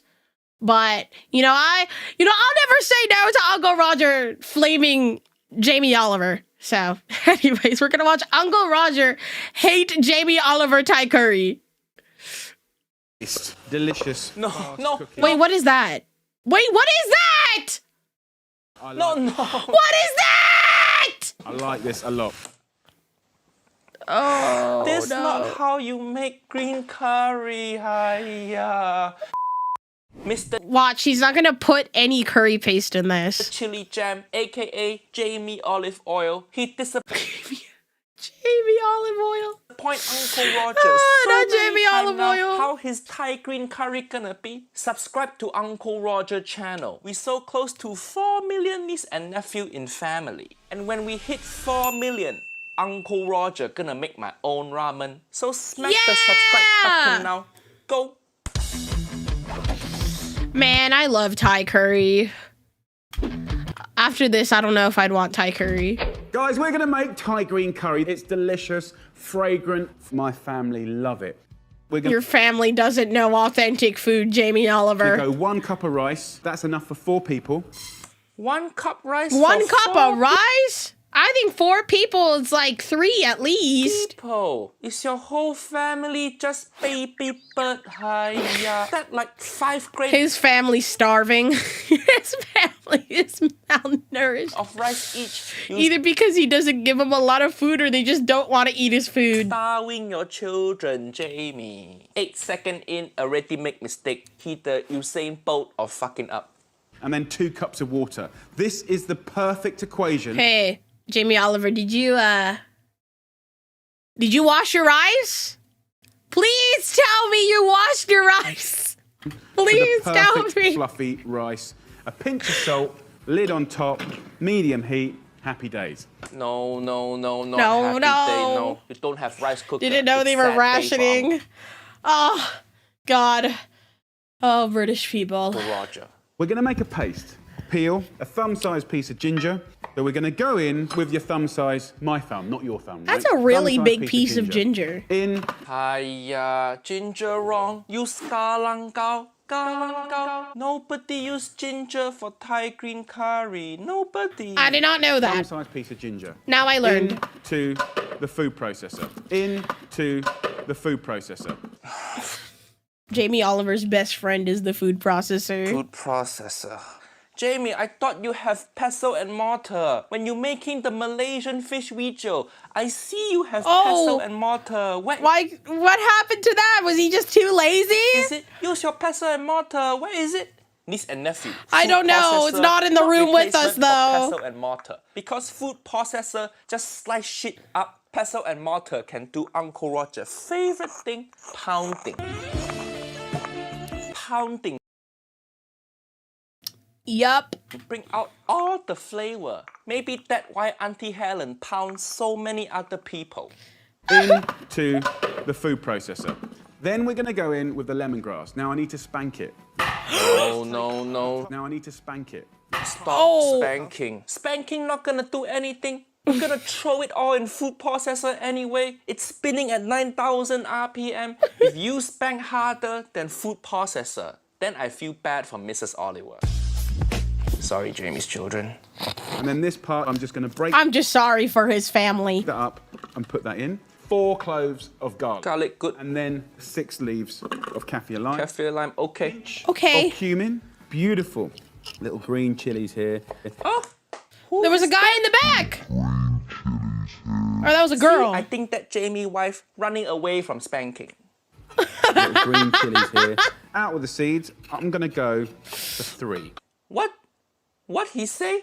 I'm going to go for 3. Only? 3? Just 3? Just 3 You don't want to add chili for more? your curry. Hiya. Out with the seeds. I'm going to go for 3. Uncle Roger making Thai green curry for 4 people. I gonna use like 20 or 30 chili, but he used Aren't there? They're tiny chilies too. less than 1 chili per person. Why even bother with the chili? This not gonna be curry. This gonna be smoothie. Hiya. Not enough chili. Uncle Roger I cannot, your man. green curry not even gonna have green color. Keep watching video. See if Uncle Roger prediction correct. Little green chilies here. Out with the seeds. Also, why are you de-seeding the chili? Why? That's Uncle Roger the realized this flavor. is white people favorite thing. They like throwing It's 'cause out he's seed British, of he can't chili. handle See, it's why all spiciness. the flavor Man. is don't be pussy. Eat your chili seed. Hiya. True. Jamie, don't need to take the chili seed out. You got 5 children. You have more than enough seed. Out with the seeds. I'm going to go for 3. 2 shallots. Oh, God. That's so many shallots. Nice bunch of coriander. So it Too much coriander. That's a lot, Hiya. yeah. Wait. So that your paste? That all the ingredient for your It paste? still looks so chunky. Where's the curry? No galangao, no white peppercorn, no shrimp paste. Just that little sprinkle of cumin. Not gonna do shit. This curry gonna be so weak. So weak. And then a tablespoon Can't of groundnut oil into taste the pan. sharp. It's fairly hot. I'm going to go in with 750 grams of chicken. And also, the chicken thigh is tastier, so we'll fry this off. He's not wrong with that. 8 minutes in a hot... No, Haya, no. Metal spoon or non-stick pan. That's bad. This picture. You're not supposed to fry chicken like this for green curry, Haya. You need to mix the chicken with the paste and then stir fry it together. Jamie Oliver haven't get one thing right so far. You're just making chicken stir fry now. And earlier you would make smoothie. He making every other food except green curry. What crazy thing he gonna do next? In the sink markets today, you can get a whole bunch of different mushrooms. We've got enoki, king oysters here, but you get those little mixed packs. Jesus, are we just putting everything in here? Nobody put mushroom in curry. Where did he get this recipe? Did he just come up with this? Has he even had like Thai curry in his life? Has Jamie Oliver had any cuisine, any Thai cuisine before? Of Asian... 400 That's a lot! Oriental mushrooms, quarter some. We can leave these whole and just break them up into... I love an elky mushroom. And he used 3 chili. Now he making mushroom soup. Hi. Too much mushroom. Who gonna eat this much mushroom in one meal? Jamie, just because you put it to be honest, I love mushrooms, so I would eat them. Gnocchi mushroom. It don't make this dish any more Asian. This curry is so white, it about to book spa holiday. Oh my God. Look how amazing that is. So I'm just going to push the chicken to one side. Don't push to one side, throw it out and start over. The mushrooms. Loads of texture, loads of different shapes. Look at that. I can't, Mushroom, that big ass piece of mushroom. Who want to eat that in your curry? Cut it up at least, God! You're just eating green curry and then one big blob of mushroom get in your mouth. And when you cook mushroom, all the water from mushroom come out. So this dish not even gonna taste like green curry. It's gonna taste like mushroom sweat. Hiya. And that can suck up some of the lovely fat that's coming out of that chicken as well. These little delicate mushrooms here, I'll put those in just at the end. No, don't put it in. Just don't. Actually, if you don't want to put it in, can you just like give it to me? I'll eat it. Now we got. Yeah, those are massive chunks of mushroom on the chicken. Cut it up, Jesus Christ! And the mushroom. I'm now going to go in with a paste. Delicious. Is the curry in the room with us? Oh, sorry, my Marshmallow wants to leave my office now. Okay. Okay. No. I like this a lot. Is the curry in the room with us? Where is the curry? Uncle Roger's so upset. I put my leg down from chair. This not how you make green curry. You don't just whack it in like it's soy sauce. Green curry, you cook the coconut milk. Yeah, I was about to say, isn't it coconut based? And then you boil until the fat coming to surface. Beautiful green fat, not just throwing random shit in pan. This worse than his egg this might be worse than the egg fried rice. Hi, Sweet Joe. Where did you learn how to make Thai green curry? From K Cooking Channel, is it? Oh. I actually feel kind of bad for K cooking. I'm gonna go in with a paste. Delicious, fast cooking. Don't brag about being fast. It's easy to be fast if every step wrong. Straight in with the coconut milk. I mean, curry's supposed to take some time, right? And I'm using a coconut milk that's light. So give that a little shake. Okay, there's the coconut. Now in with the MandJTV. Now we know... That's a lot. Now in with the MandJTV. He's just fucking putting anything at this point. Anything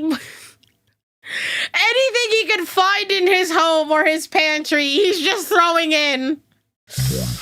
That is so much. So much. Remember, 3 chili, 3 and 200 grams of the worst vegetable ever. MandJTV. I don't think I've had MandJTV. Maybe once. I don't know. Anything green's just going in. Tastes like terror. That's not his house. Is this what British people think green curry is? Is this what they're eating? 2 minutes to cook, so that's kind There's of your timer now. snow peas? Of course, you can use any other seasonal green. I see. Just have fun with it. Make it your own. Now, don't I think I've had snow peas once or twice. I don't know. I'm impartial to regular green peas. Make it your own. Make it Thai, please. Mushrooms here go in. Oh no. Spoons of fish sauce go. That is so little. Mushrooms here go in. Oh no. That's like nothing. Spoons of fish sauce go. Fish sauce, wrong brand. Everybody buy fish sauce. You buy the squid brand. Yes, that's the one I have. This bullshit brand. With like the green cap. Lime. Wrong again. Nobody use lime. Basil. Wrong again. Thai basil. Just pluck. Don't say. That is so How much. many things can he get wrong in one video? Hiya. I don't know how this is possible. Ever again. You've kind of got like ginger tea infused rice. Where the tea come from? And then we're using the fork just to No! that rice. I hate that sound so much. That sound makes me want to kill myself. Want is like Look at the, oh my god, the rice. What is it with these like celebrity, quote unquote, celebrity chefs and just flavored rice? What happened to just plain old white rice? Is that just not popular? Hello? So clumpy and wet. Hiya. Niece and nephew, please hit subscribe button now. Uncle Roger need the strength to carry on. He needs the money for therapy, guys. rice. Here, my friends, is our curry, balanced with lime. That is and the seasoning from the fish sauce. That is shit, dookie, and everything spooky, my guy. That is disgusting. Dish it with some herbs. What a wonderful dish. More chilies, guys. More chilies. Oh, there we go. So He puts for more. Chili. Yeah. Yeah. Here, my friends, is our curry. What was that clip from? What was that clip from? Hello? Balanced with lime. Niece and nephew, does this look like Thai green curry No, to you? that looks Uncle like Roger put fucking dookie. on screen, show you side by side. Hiya, this don't look like green curry at all. See, this curry don't even look green. He didn't use enough green chili. What is this munch 2 mushroom bullshit? If your curry mostly look like munch 2 and mushroom, you fucked up. Uncle True. Roger can't even say hiya anymore. It's too much pain. I'd rather have Auntie Helen leave me again. He have no pestle and mortar, but somehow he still crushed all my hope and dream. You know, it's lovely to see little pops of colour.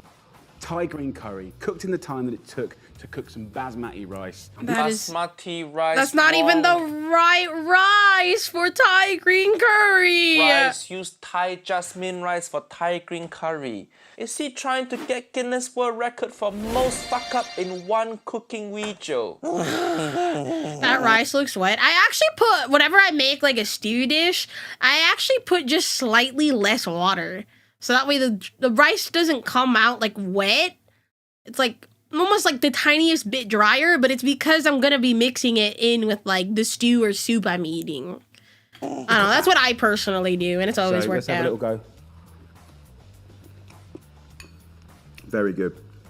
You know, it's got that wonderful sort of tropical flavour, like really, Tropical flavor. really perfect. Somebody go handle him right now. Uncle Roger never hear anyone describe curry as tropical before. And of course, you could swap the chicken out for tofu. Go. No, don't put tofu. I see before what you do with tofu. Leave tofu. Who gave Jamie Oliver a platform? And there you go, guys. Thai green curry. I think rice on the slightly drier side is the best. I would prefer drier rice than wetter rice. Style. Really, really nice. If you want the recipe, click on the details below. I cannot stand like super wet rice. If you want a cocktail to go with this, then go over to Drinks Tube and see my friend Diridon, where we did an epic mojito. Epic mojito? No, please don't. Learn to make green curry properly first. No need to pair it with mojito with lime. With lime. He's so clueless. I love twice. Confident. Where he get all this confident? Regular people. Who told him he was good at cooking? Have imposter syndrome. Jamie have the opposite of that. This Jamie make Uncle Roger cry again. The only thing he get right is the set design. It's so pretty. This is old school Victorian English kitchen. Remind me of simpler time back when Jamie Oliver can't upload YouTube videos. Food processor. How many times? I've paused the video so many times and we're like 50 seconds in. Oh, this video is gonna be painful. It's pretty bad. Can somebody please send Jamie Oliver the mortar, please? This pestle and mortar is gift from Auntie Liz. Go check out Carbonara video if you haven't. We both talk about how much we like pounding. I think that his I too like pounding. assistant, even she knows this gonna be shit show. He's gonna mistake that for Jamie, something don't worse. Need to take No! your seat out. You have 5 children. You got more than enough seat. You got 5 children. That was pretty you got bad. More than enough seat. Okay, if damn. vegetable tastes like sad, munch 2 tastes like terror. Okay. I'd rather have Auntie Helen leave me again than watch this shit. Real. Many niece and nephew telling Uncle Roger, Jamie Oliver better at making Italian food, not Asian food. Should I review Jamie Oliver making carbonara? Let Niece him. and nephew, leave comment down below. I think we need to revoke any sort of Asian cooking rights from Jamie Oliver. Uncle Roger know if I should review Jamie Oliver making Italian food. Maybe it will be better. Maybe. Oh my god, what are the comments on this? 400 years of spice hoarding, and this is what the British people came out with. Don't make it your own. Make it Thai.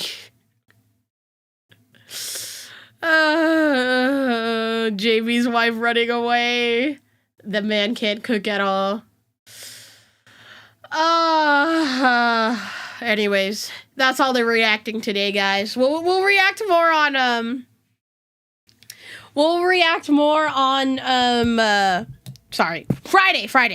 Friday.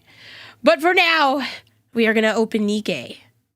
The best game ever. Trust. If you are in the YouTube waiting room, you will get redirected into the Nikke room. So, give me one moment. Let me just make sure it goes to the right waiting room. And then let me end the stream on YouTube.